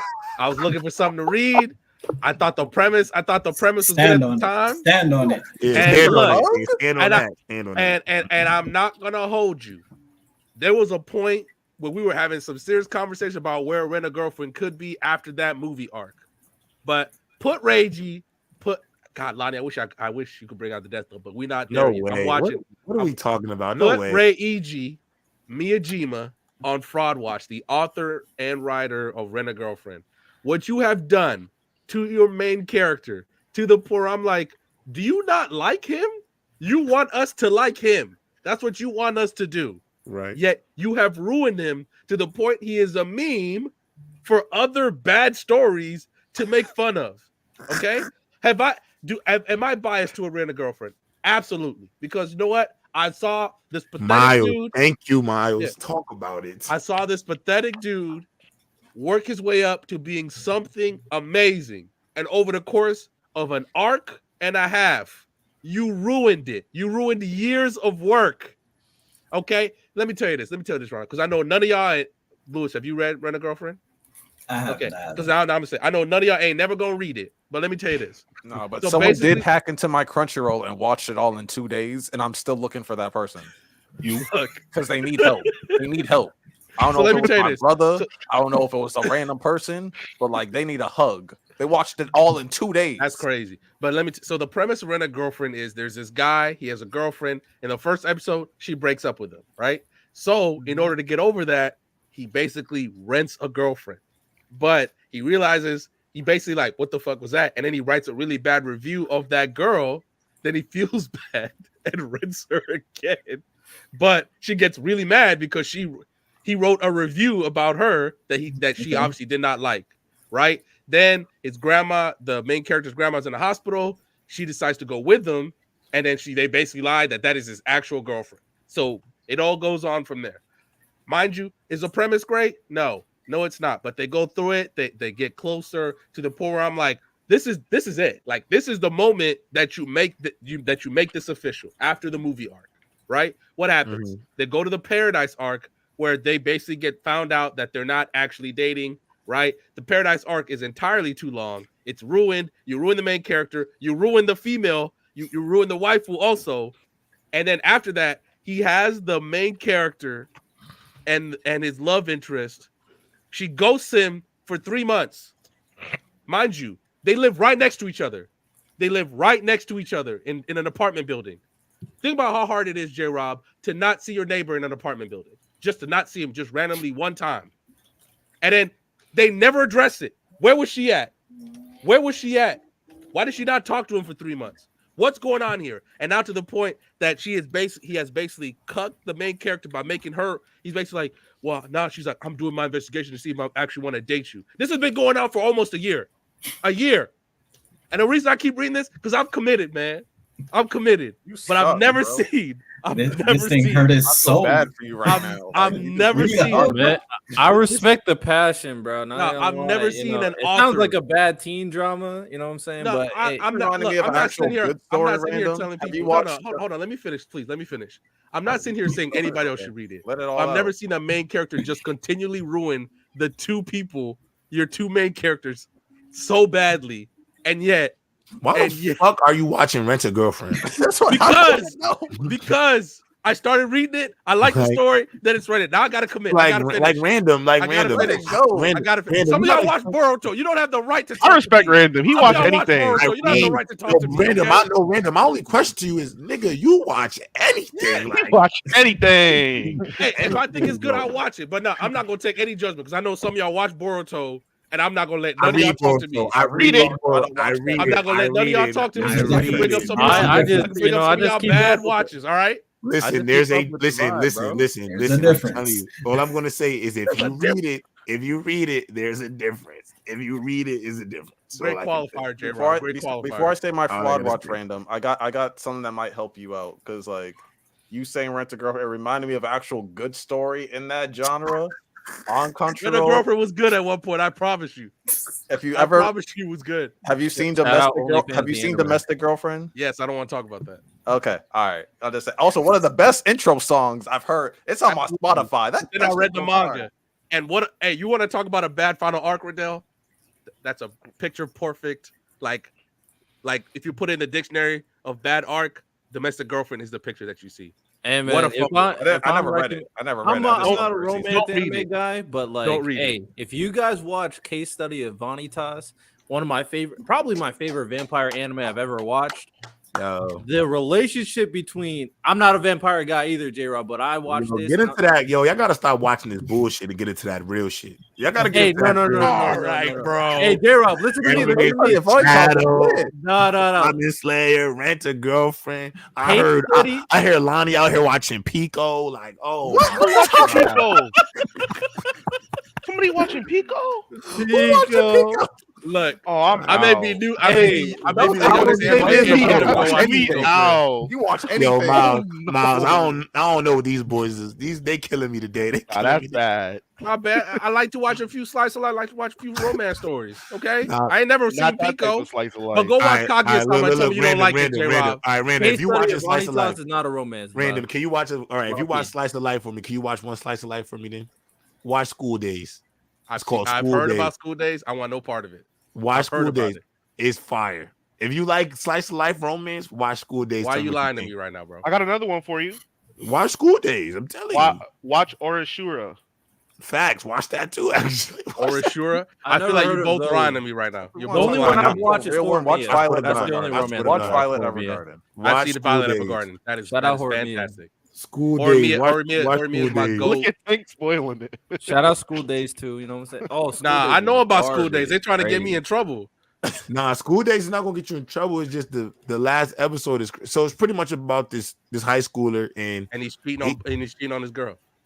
He cheating on all his girlfriends. He got like 5 girlfriends. And then one of them at the last episode he gets murked. J-Rob. And then the last episode he gets murked by one of his girlfriends. Yeah, and then she goes off on like a sailboat with his head, bro. She cut off. First of all, this is what she do. She's fired. So one of his girlfriends kills him. She was lying about being pregnant. Oh, what? So she kills the main character. She kills the MC. So the girl who the MC is really in love with, because the girl who he's mad at is like his best friend. So his old best friend was also in love with him, but he didn't fall in love with his best friend. He fell in love with his high school crush. Long story short, she gets jealous. Then he ends up sleeping with all these girls because he's the most prettiest guy. They love him. The girl that's his best friend lies to him and tells him that she's pregnant. He tells her, knowing that she's pregnant, I want to be with my high school love. What does she do? She stab him. Then, yeah, there it is. Just tell me to watch the last episode. That's what you're really. Yeah, just watch that last episode. I've seen somebody talk about crazy, that. but I'm gonna tell you why it's crazy though. Because the girlfriend, when she sees her dead boyfriend on the ground, she kills the best friend. Mm-hmm. She cuts her stomach open to see if there's a baby inside. She's lying. There was no baby, so she said, "Oh, you were lying about the baby." She cuts her boyfriend's head off, goes off into a sailboat, and they live off in the moonlight, never to be seen again. Yo, these crazy. That's too graphic for me. Yo, hey, don't mess with crazy bitches, bro. I don't. Hey, man, mess with them. Hey, Kotaro Lives Alone is a good. It's a good show. Kotaro Lives Alone is a good show. Oh yeah, that's a good slice of life. Feel good. You don't have to deal with crazy bitches. You know what I'm saying? So it's all good. Can I give my fraud watch? Hey, go for it. All right, because it's not technically nothing's happened yet, but it's a potential. Like we'll know like in another week or so if this is a fraud watch. So this is not anime related, but Star Wars. Mm-hmm. So if anyone pays attention to the Star Wars verse, and if anyone knows who Zack Snyder is, he's like one of the top directors or whatever. He wanted to make an R-rated Star Wars film, and he had it all lined up. It was supposed to be about the Sith Lords and stuff like that, and it was supposed to be crazy. He wanted like to push boundaries and like re-evolutionize the Star Wars series. Like he wanted to make it, he also said like, hey, I know you guys really care about your stories. This is gonna be a completely like standalone universe type thing. Just let me cook. They thought about it. They got back to him. They said, hell no. So what does he do? They said hell no. Yeah. So what does he do? And apparently it was kind of disrespectful how they said no. So he's like, I already wrote the script. What do you mean no? So he went to Netflix. And so I think it comes out next week or something, like on the 22nd of Netflix. Is it that Red Moon? Yeah. Basically, I thought that was a Star Wars. It was supposed to be, but guess what he did? Instead of just being lightsabers, it's just swords on fire. That's what they changed. They did. He's a genius. He's a genius. Yeah, he just made it swords on fire.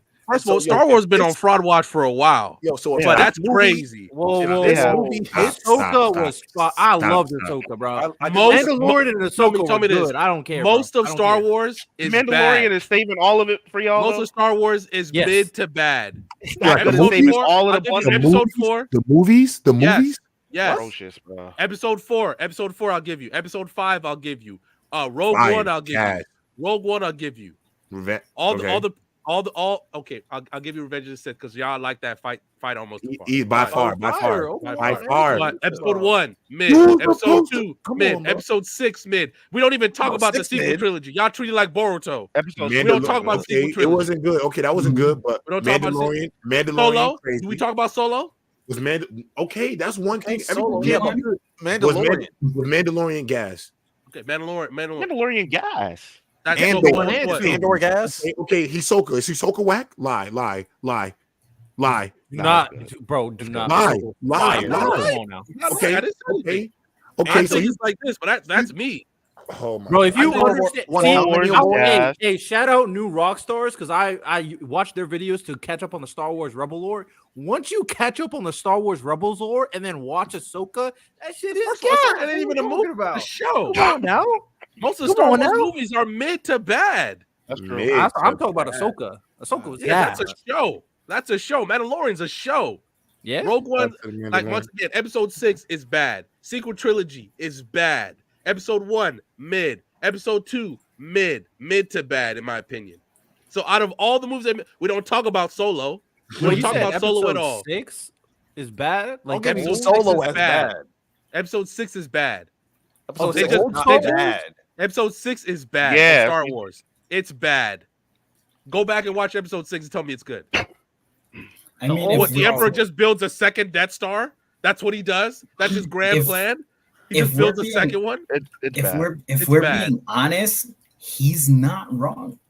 They're animated and their shows are good, but their movies are not good. Their shows are great. I'll give you the shows, but their movies, most people are going to watch them. They're bad. Bro. Even their games are good. Real quick, back to... never heard someone say agree with that. Did you watch the Clone Wars? Did you watch Clone Wars? That's a show, though. Like, their shows are good. Their shows are good. Movies. Okay, but what about... bad. Okay, so you didn't like... You said episode 4 was good. Episode 5 was good. You don't like the first 3 films? No. I think the first 2 are mid. I'll give you 3. I'll give you 3 at I best. like 3.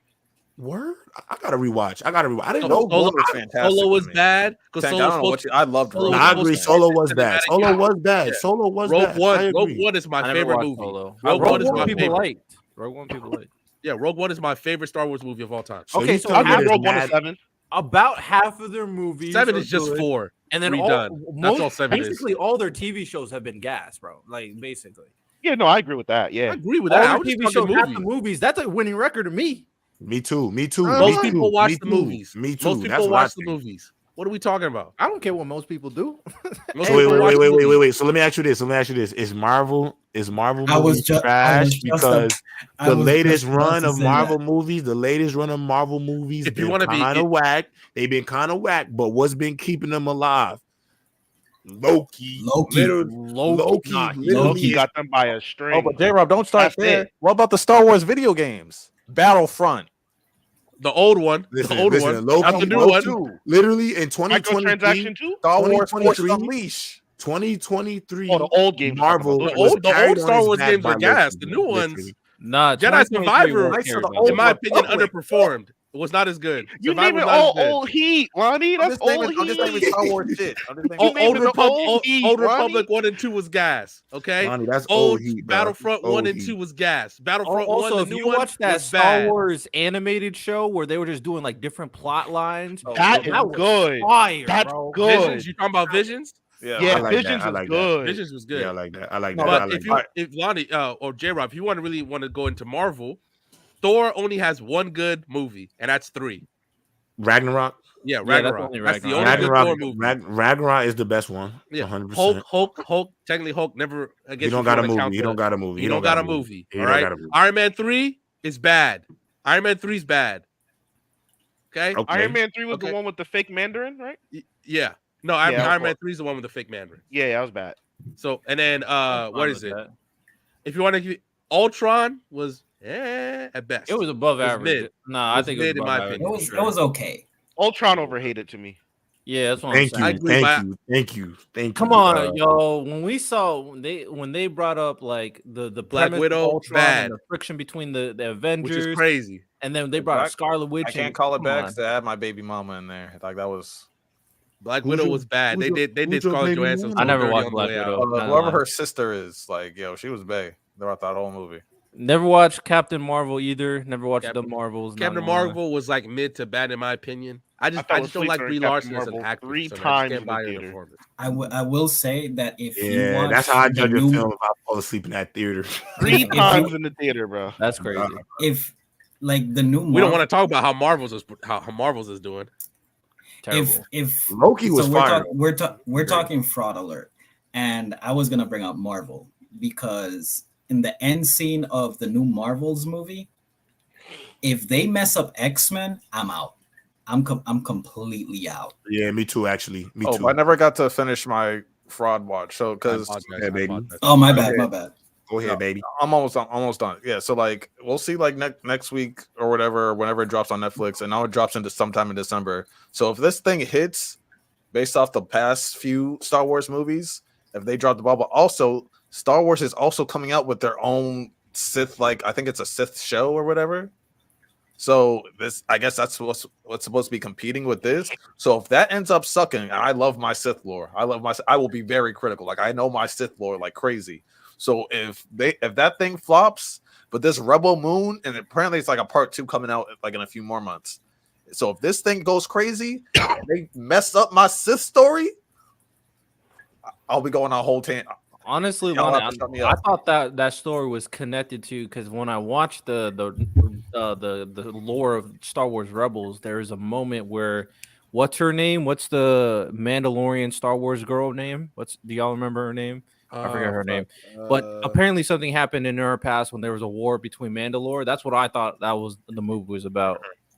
But Also, J-Rob, last week we basically called Disney on Fraud Watch last week, and then Tank's like, y'all just basically, this is an extension of last week.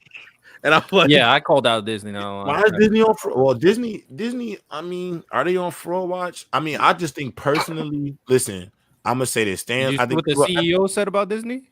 No, I did, but I do think it's a little bit not. I do think people are on Marvel a little bit crazy now because they're being very inclusive and things like that. But I do think it's a little overblown because Stan Lee's been the most inclusive comic book writer of all time. I mean, look at what he's done over the span of his career as a creator. Now, they are on fraud watch because it's still about quality. At the end of the day, it's not just about being inclusive. It's about the quality of the content in which you're putting out. And ultimately, when you have She-Hulk twerking with Meg Thee Stallion, those comic book fans out there are not going to resonate with that because that's not like people are still comic book fans. You feel me? That's not people are not going to resonate with Meg. Like, what is Meg Thee Stallion doing in the Marvel Cinematic Universe? You know, like that don't resonate to people. So, and also y'all talking about Marvel, but them Spider-Mans is still cracking the streets. That's Marvel. That's partly Sony stuff. Yeah, like that's Sony. I'm not gonna lie. Is that the best That's movie Sony, since though. Endgame? Is that the best movie since Endgame? The last Spider-Man movie? Is that or Well, the last Shang-Chi? Spider-Man movie was like gas, bro. I don't care. Yeah, I know. That's what I'm saying. Oh, J-Rob, have you heard about the Blade stuff? Oh yeah, I The can't wait. Blade game, right? The game No, like- coming out. I'm buying it for the computer. I know the game, but I'm talking about like how like the main actor, like he almost like left the project Mahershala Ali. Yeah. because of the script. Because like the last until they recently changed it and like they changed directors, they made like the Blade, like the whole story, like he was basically supposed to be like the fourth biggest character in the Blade movie. Like it was supposed to be like they had it the script that he was upset about. Like the main characters were all like these three girls, and then Blade's in the background, but it's a Blade movie. He's like, what the hell? Oh yeah, Also, no. the Fantastic Four stuff where they're like, for some reason, they're just turning Silver Surfer into a woman. I'm not mad about. I'm not mad at all. Well, the issue you're not making mad a at Blade all. movie, but he's like the fourth or third Listen, biggest character I in the care movie. more about that. Yeah, That don't yeah. make no sense. I don't care about the chrome. I don't care about the chrome cheeks. I ain't never seen cheeks in chrome anyway, so I'm excited to see what that looks like. But I'm not gonna hold you. But in I see where terms J-Rob of coming from. yeah, but in terms of comic book fans are pissed. I mean, they're gonna be pissed about a lot of things. I mean, listen, the inclusivity thing, but is Silver Surfer, is he a man or a woman? I don't know the comic book lore, so I don't know. The main one is a guy, and a big thing about his story. No, I know that, but what I'm saying is, in the comic book, does he have a does Silver Surfer have a gender in the comic book? I know he's a father. He's a father. father. Okay, so he's a man. Isn't there multiple Silver Surfers though? There's multiple. There avatars. is. So there's a question: if they use the female version instead of just turning the male version woman, that'll be fine. But if they just turn the male version woman, that'd be weird. It's kind of like the Superman thing, right? No, was it the Superman thing? There was like something else where they're just, the Superman turning black thing I saw in terms of DC is like just use a black Superman. You they want Michael B. Jordan to be the black Superman. That was the first time they tried. They tried that. They wanted Will Smith to be Superman in Superman Returns, and he said no. He's like, y'all trying to get me killed. Before DC got and Warner Brothers got like the new like president, and before James Gunn became the president of the DC shit, Michael B. Jordan was supposed to be Superman.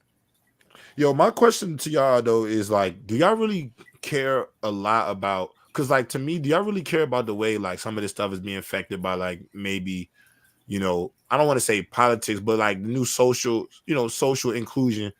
Do you think it's over? Do y'all think it's overblown or not? Because personally, I think it's a little too much talked about. I think we need to be talking more about is the quality of just the films that are being put out. I agree with you, J-Rob. I think it is a little overblown. The problem is audiences are not dumb enough to like just let you force feed them. You know what I mean? Exactly. So mind you, we don't like female like this. There was a video on YouTube that said it perfectly. We don't hate female characters. We just love great writing.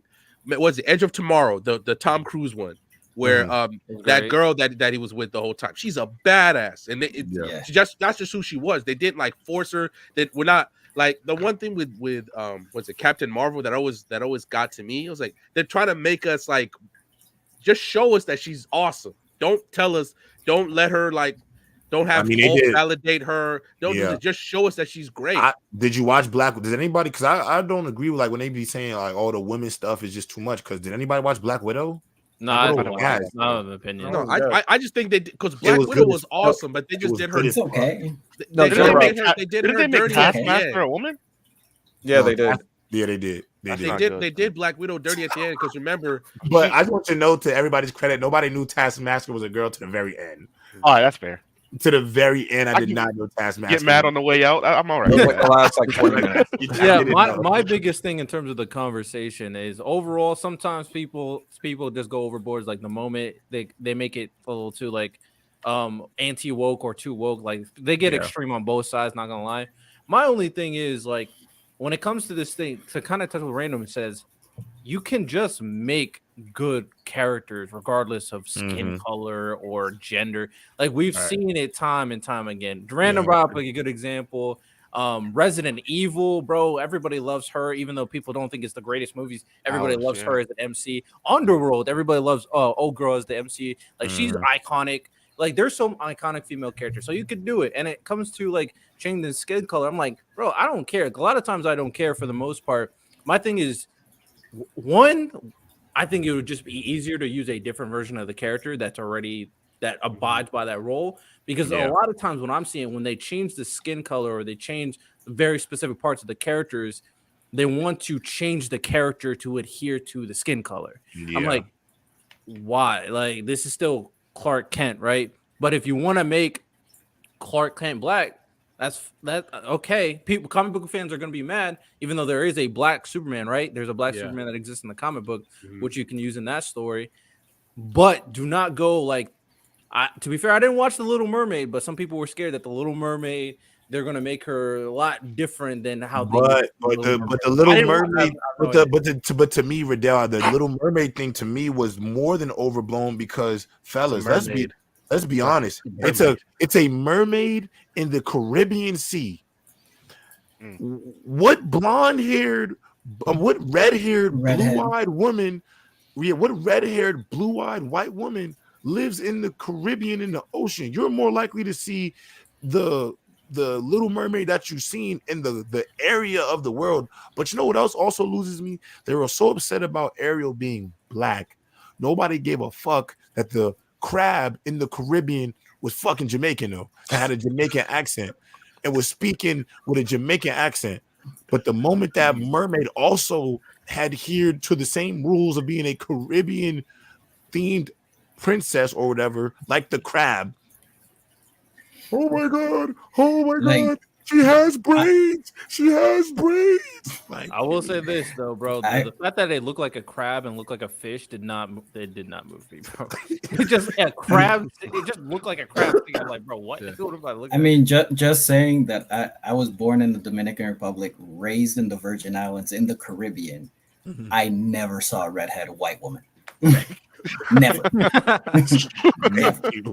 Hey man, overall, like Disney, DC, y'all have the material, bro. Like Blue Beetle, hey man, but Static Shock is a movie that fans have been asking so long. We need that. There's so long. The streets need that so bad, bro. The craziest part is it always feels like they're trying to like, bro, just write a great story. Anime does this all the time. You want to know why J-Rob loves Marileona? Because she's a fucking badass. They don't do anything special. She just pulls up, she beats people asses, and she leaves. That's what she does. Like so. That's why he bathes in lava, bro. It's crazy. Like think about the biggest one that we've recently seen where they've kind of done this was Amber in Invincible. Like they turned her from white to black, and she just becomes one of the dumbest people. You're dating a superhero. He can't come help you. I don't like Amber. I'm gonna be honest. I'm gonna be honest though. You know, I'm gonna be honest though. This is where now I gotta say something about the race thing. So.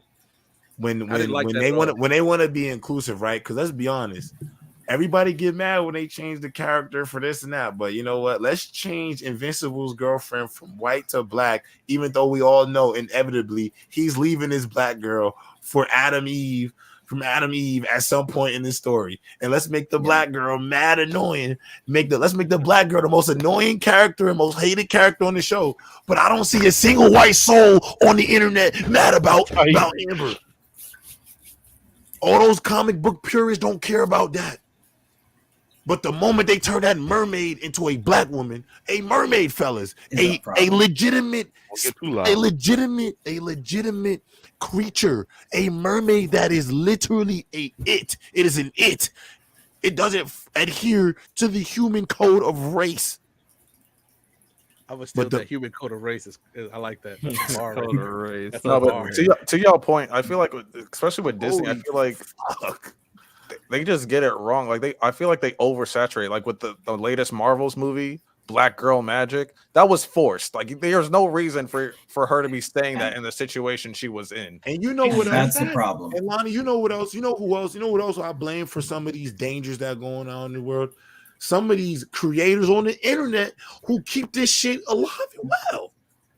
Straw Hat Goofy, part of the problem, bro. These people be a part of the problem, bro. Enablers, nobody willing to speak up, and nobody just tell the truth about the product that is putting out. We are all inclusive of everybody. We want to see everybody be great. J-Rob, let's say what it really is. They make like those creators, they help make inclusivity a gag. They make it a gag for the content. Like now almost every major type of movie or whatever, now it needs to have something inclusive. Get the or it's not gonna, or it's like in their project. Like no matter, and we too oversensitive, Lonnie. That's the issue as well. Sure, we too. Name a recent major movie. The think pieces I saw on that Spider-Man film, the think pieces, that whole debacle about the Spider-Man 2099 being racist against bro. That was the dumbest thing. That was the dumbest thing I ever seen, bro. I'm sorry. He just doesn't want the world that you're in to end. I'm sorry. The idea that Spider-Gwen was transgender because her costume that's been around before the LGBTQ movement happened to be blue, white, and pink. And this is no shot at that community, costume, by the way. Yeah, there's no shot at that community, but it's like, where are these think pieces coming from with no context? And that Spider-Man film was inclusive to everybody.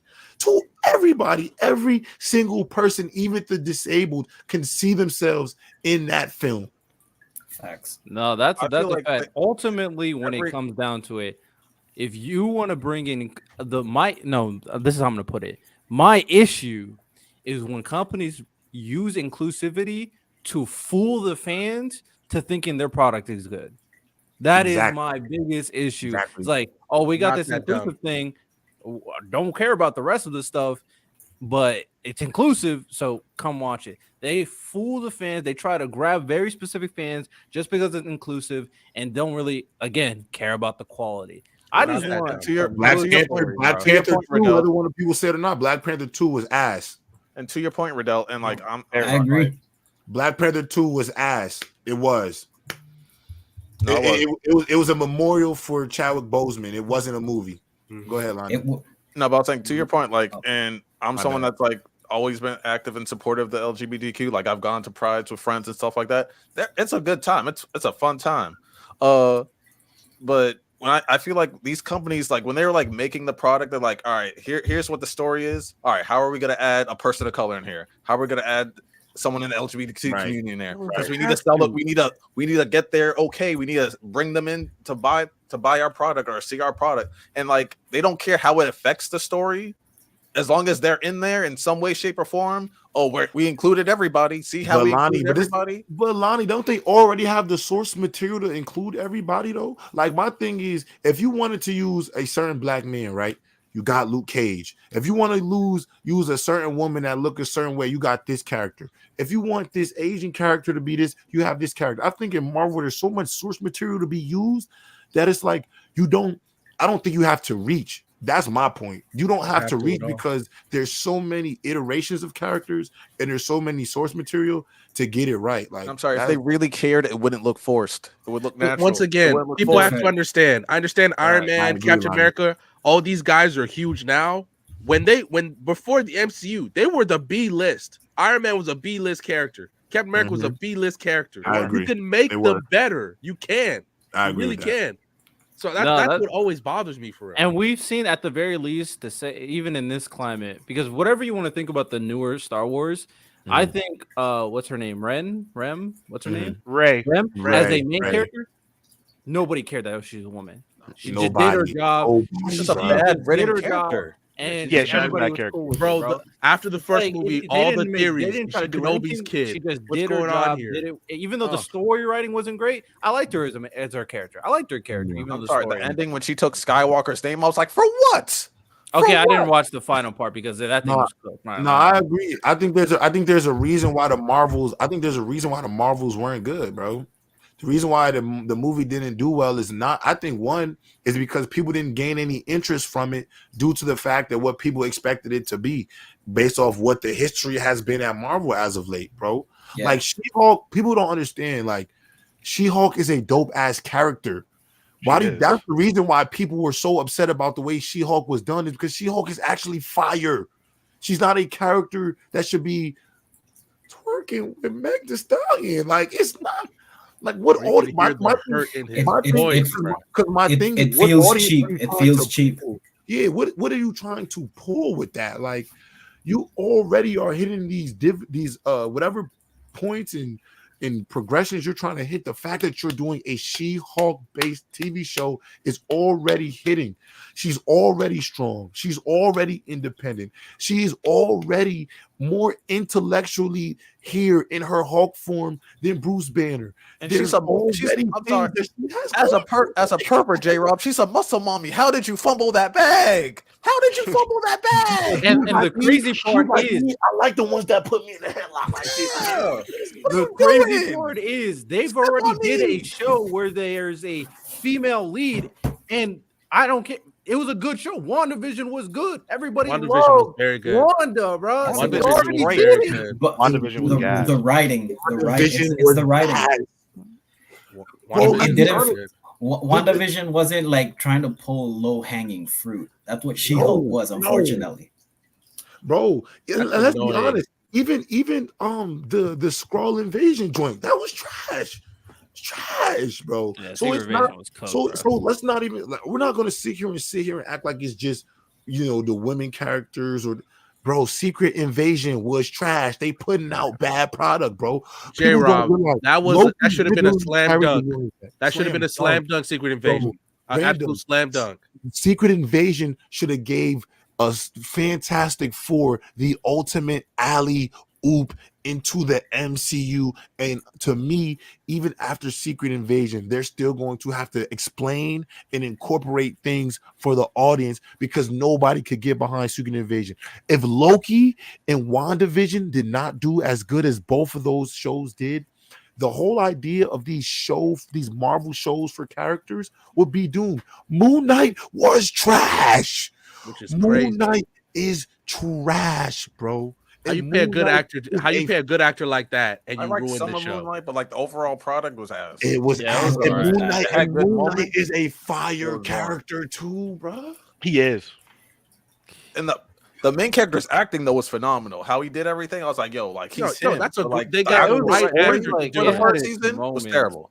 It had its moments. I wasn't the biggest fan of certain things with it's okay. With the it's okay. The main character, like in his role, he was doing his role. So what the story that he had to do was terrible. So what's another good example of like a female lead, bro? We already talked about it. Ahsoka was a fire, bro. Ahsoka was amazing, bro. I loved Ahsoka. I loved watching it. I loved both main characters were females, both of them. It was Ahsoka and what's her name? I keep on forgetting her name. Two female leads. Once again, come on. The antagonist was female too, and she was fire. Yeah, once again, people don't. Once again, it's because don't like the writing feels natural. It doesn't feel like anything's forced or they're trying to hit any points that they have to hit. It just feels like natural writing, which is what we appreciate. Even think about this in Endgame, which is a fantastic movie. One of the biggest problems with that movie, right? All of a sudden, Spider-Man gets shot out the air. Captain Marvel pulls up. He gives him the gauntlet, and magically, all the women from the entire MCU are just standing together to fight. Yeah. And I'm like, what are we doing? You don't have to do this. Valkyrie's awesome. Valkyrie is amazing as a character. Just let her be a badass on her Pegasus. Just let her do that. I agree. Like, listen, what are we doing here? I just feel like I'm like, Gamora doesn't even know half these people. Why is she standing there? I agree. And you can't force it and have bad writing. And I also think when they're already like they're superheroes with superpowers, they are as equal as anybody out there. Captain Marvel is the strongest character in the verse. I'm trying to think of this heroes. It's either that or Thor, I think. Or Hulk, or Scarlet Witch, or Wanda, or Wanda. But you know what I'm saying? Of the top 5 strongest individual characters in terms of powers, come on, bro. I just feel like, and to me, Marvel is not shown in terms of how they do their characters where anybody is isolated. Black Widow been a badass from the start to the finish. From jump. Gamora They did her been dirty at the gassed end. start to finish. Like, come on, man. So that's all. I just feel like the problem is you're trying to appease too many crowds, and all you got to do is appease by doing it naturally, showing them that people naturally You exist. make a great movie, comic book fans will sell it for you. They literally will. Facts. They will. Iron Man 1. That legitimately, my boy is a huge comic book fan. He basically was on me until I watched the movie, and to this day, it's one of my favorite movies. Like comic book fans will sell it for you. Whether it's you finally do a good She-Hulk, maybe you do one day if they ever do a Blue Marvel movie. J-Rob, They should do Blue Marvel. Hey, Random, I'm letting you know right now. We will sell it for you. Hell, Black Panther. They mess up Panther. X-Men. The culture sold it because I'm people done. was pulling up. People was pulling up. Yo, in Random, they mess up X-Men. I am done. I'm gonna tell you what. X-Men is by far to me the greatest superhero group of them all, in my opinion. I think the individual characters have more substance than we think about. I think Wolverine. I'm to be honest, my favorite two people in the X-Men universe are Magneto and Cyclops. Y'all don't even really know how crazy Cyclops really is when you look at him as a kid. He's old. He's the definition of a dog and a leader, bro. I rock with him so heavy. The amount of stories that they can pull from X-Men and how good the individual characters are. If they mess up X-Men, I'll never forgive them. Never forgive them. X-Men's all they have left, right? Because Fantastic Four. That's next. That's all they have next. X-Men, Fantastic Four, but it all starts with that man, my favorite character in Marvel, Deadpool, my boy. Yeah, that's gonna be fire film. That film gonna be fire. They can't. But how many more Deadpool movies can they make though? For real, they can make as many as they want. They're all big. Are they gonna let Ryan Reynolds do his thing though? Yeah. The universe, all the universes is coming together now, bro. I know Deadpool will be good, but then you know what makes me feel old though? Because apparently they're bringing like the young girl from Logan. Yeah, she's like 18, 19 now. She's supposed to be in now. I'm like, yo, she's like 18, 19? Well, Lonnie, you know what they're trying to set up for with her, right? And the rest of the young, they're setting up Young Avengers, which to me, I don't know if y'all, because you remember they in She-Hulk, they showed Hulk's son in She-Hulk. That should be scrapped. You got to think, Miles. We got Ironheart now. So you got Ironheart, you got Hulk's son, you got what's my boy's name? They already showed Black Panther's son. So if depending on what his age is, you got then they what's Hawkeye's Prodigy. Whatever her name is. Hawkeye was not a bad show. I'm not gonna hold you. Who's another? It was. I don't think that was bad either. Yeah. Oh, Miss Marvel. So Miss Marvel. So there's a few. Oh, and also don't forget, fellas. I know y'all don't know about them Thunderbolts. Thunderbolts gonna be good too. Don't sleep. Don't sleep out on the Thunderbolts. Before anime, like on my dad's side, like they're like huge comic book fans. If I like my uncle's house, like he has like this whole basement full of yo, low key. If I ever feel like robbing him, I'd be like a millionaire because he has like some old ass comics. Like I think he has like the second issue of Superman. Like he has some crazy shit. Hey, tell him to lock that shit up. That shit's valuable. Oh no, he knows, and I don't like him, so maybe I will rob him. Who knows? No, but I grew up reading comics nonstop as a kid, so like all that I'm really hip on. Mm-hmm. Hey man, do it right, bro. You know what I'm saying? When it comes rob to him right, I know Ski Mask. Like, also shout out little off topic. I don't know if y'all mess with it, but I stand by this. Maybe there's this one series people say is better, but I'm gonna stand by this series. Friends is the greatest sitcom of all time, and I stand by that. I stand by that. We don't have to do this, bro. I just want to bring it out there, bro. Hold the L for him real high, Luis. You know what? I love Friends, bro. I appreciate Friends. For somebody who has an unpopular opinion, I respect it because my unpopular opinion is that Futurama is the best adult animated show, better than Simpsons, better than American Dad. Only thing that's not better than Futurama to me might just be South Park. I think Futurama is better than everything. Family Guy, all of it. I love its story. Well, we already actually I feel that way about Archer. Futurama, so we already Archer is American Dad. Archer is crazy. Archer is crazy, bro. Archer's good. You know, The shout out problem Rick and is- Morty with the new voice actors that's going on with all that stuff. The Simpsons and Family Guy just overrated the market, man. They so damn powerful. South Park, everything got swept under. But I'm telling y'all, watch that Futurama on Disney Plus, man. That shit. The new season's out. American so, Dad is better than Family Guy, by the way. Just so we all I clear. agree. Also, I also agree with that. Rodell, I'm Yo, sorry, but Tank, that BoJack show's Horseman better is than underrated. Friends. It's the That alien, show's better Miles. than It's that Friends. damn alien, bro. The alien Bro, makes Roger. Roger makes Dave American Dad so. Bruh, y'all see when they do the R&B episodes? The other Where characters, Steve is just not start, the I'm like, dad hey, actually Steve, matters. relax, bro. Oh yeah, I did see that episode. In the closet. You know what's crazy? Why Steve is- hasn't Aaron Magruder gone out of his way to make sure the Boondocks come back on, bro? I could already imagine the Charleston White. You didn't hear, Bro, I'm so Dr. bro. Umar The Charleston White stuff, bro. The Young Thug stuff, bro. Oh, like, my God. We the talked Young about it last week, Bro, J-Rob. imagine what Aaron Magruder would do. He get his hands off Blueface and Christian Rock. bro. No, J-Rob, you don't remember what happened It would be- during COVID? It was supposed to come out in like 2020, but the actor that played Granddad, he died before. They were actually a few weeks away from doing like a recording for the new season. Damn, because it was that is true. greenlit One of the from Mac, Witherspoons died. and then he Yeah, died. John Witherspoon. I would say. Did you they get his son, could get baby? another- Did you I get think his son? he could be like RP of course, but I think he can be replaced. I think Riley and Huey can't though. Like I think those. Yeah, two I don't think can't. so either. I think Granddad Riley for can. sure. I'm sorry, Riley, my Well, the favorite one, character. the actress that plays her, she's still around, Yeah, she's still around, bro. She Gucci. and she plays Can I- both. what of can- them.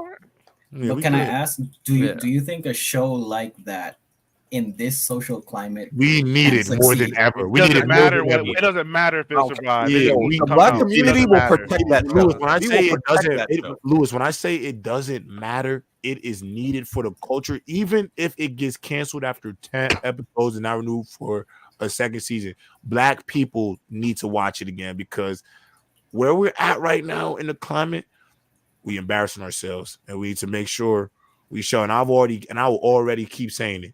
The Shade Room, Baller Alert, detriment to Black people, and I need Aaron Magruder to go out there and show why these things are a detriment to Black people. And Charleston White, say what you want about Charleston White. Charleston White is telling y'all the truth about a lot of things that y'all not really willing to hear. But the reason why y'all even watching him is because he turned ignorant, and he tell y'all all the time, "I turned ignorant so y'all would listen." Because when I took the suit and ties off, I actually y'all saw wouldn't listen. that Cam Newton interview. Like, I don't like Charleston White, but he was actually telling some truth there. No, like, He was literally an telling activist some for truth 20 there, not years. gonna lie. I would say 20 if years, you Miles, and he got if y'all- famous 2 years ago. if y'all haven't seen that Cam Newton interview, Watch it, bro. watch it. It's an interesting interview. And Tank Jones, you said something that's a fact. If South Park's still doing what because they don't give No, they don't give a. they fuck. don't care, bro. Boondock should be on here. Especially if it's supposed to be on Boondocks Max. Have y'all like if Euphoria exists? Like, Oh, if you're for it, Yeah, oh, but please. you know, we got It's a difference though. Yeah, but Euphoria is around because creeps like Euphoria. Facts. And Yeah, that's It's my high problem school with kids. it. It's high school kids doing drugs and shit all day, and they like that shit because Bro, I It's- couldn't even get through an episode. I of can't. that. I've never seen it. I can't get into it. Me neither. I've never seen it. I watched the I've first seen it. season. I I think watched the the second first season, is like and I didn't even get back The second into it. season's literally like the craziest thing I ever seen in my It's a life. waste of time, bro. It's too to me. It's the most it's- unrealistic it's high school nasty. experience ever. It's so unrealistic to high school, bro. It It's is. nasty. If y'all watch the new South Park, I think it's like South Park special. That shit was hilarious, bro. They made fun of the multiverse. They made fun of Disney. They made fun of basically what we're talking about, inclusivity. It was like Yes. they just cooked all of They it. don't Like, give bro, a all fuck. day. They don't give a fuck, bro. Listen, I started to realize how real shit is getting that people are not starting to care anymore as much when the volume is picked up. They picked up Jeff Teague's show with his friends, which is really good, by the way. But I watched one of the episodes on the volume. And just the same volume that has Nerd Sesh and all these other very much PG oriented shows. too. The nightcap between the nightcap and Jeff Teague show. Jeff Teague show. Listen to the language, fellas. There's a nigga bomb every other sentence. 520 Club is fire, hilarious as hell. But Cameron's show. What people stop giving a fuck. They stopped giving a fuck, bro. We can't be so oversensitive about everything. We still humans, bro. You should be afraid. It's only gonna happen for so long. Yeah, for so long, bro. What's that sports podcast with Cameron? Oh, it is what it is. That shit is hilarious. It is what it is. They hilarious That's too. one of the funniest shows. Yeah, that's funny. Miles, it's not even. That's the funny, I watch them every morning, bro. I watch them every morning. Me too. Funny, bro. They're so funny, bro. Hey man, hey, we be spitting. Obviously, we here, Black Sensei Society, gonna be the greatest anime group on the platform, and we stand. Don't be mad at me, nigga. Work on your game. No, and the words of Cam, we about to be here, bro. in the words of Mace, if you bring someone home and then a leprechaun comes out the closet, it is no longer consensual. Nah, bro. I'm not gonna lie. There'll nothing be more funny than it's not consensual if it's a surprise. Yo, Yo, bro. Stupid. Bro, them dudes are Oh my stupid. god. Like, bro, when I'm not gonna lie, bro. When they was on there talking about Ime Udoka. Bro, they was cooking him though. Yo, when they got that massage from that lady, like Joe Smith's wife, bro. Nah, bro. They OD. Mace said, Mace, what you think could have Pistons? He said, get rid of all them niggas. He said, get rid of all of them niggas. Oh god. And I'm telling y'all right now, them athletes is watching Cam and Mace, bro. Ever since, because when Cam Reddish, and the shout out to my guy Cam Reddish, when he missed that shot, that game winner that 1 week, and made the game winner the next game, Cam Mace the game before, he said, yo, Cam, ain't you tired of being shuffled around, nigga? He called him a vagabond. He called him a vagabond. Nigga said, Cam. Nigga said, come on, my nigga. Aren't you tired of being a vagabond? Come on, my nigga. Aren't you tired of being shuffled around, nigga? Yo, calling a grown man a vagabond is crazy. I mean, is he lying, bro? Like, Bro, I ain't gonna lie, bro. That shit's so funny, bro. hey, doing what he doing. Hey, but with that said, man, we here. Another great episode, 3.5 hour episode, of course. We be back next week. Hey, y'all, ladies and gentlemen, toxic. make sure y'all rated 5 stars Apple Podcast. Make sure you rated 5 stars Spotify.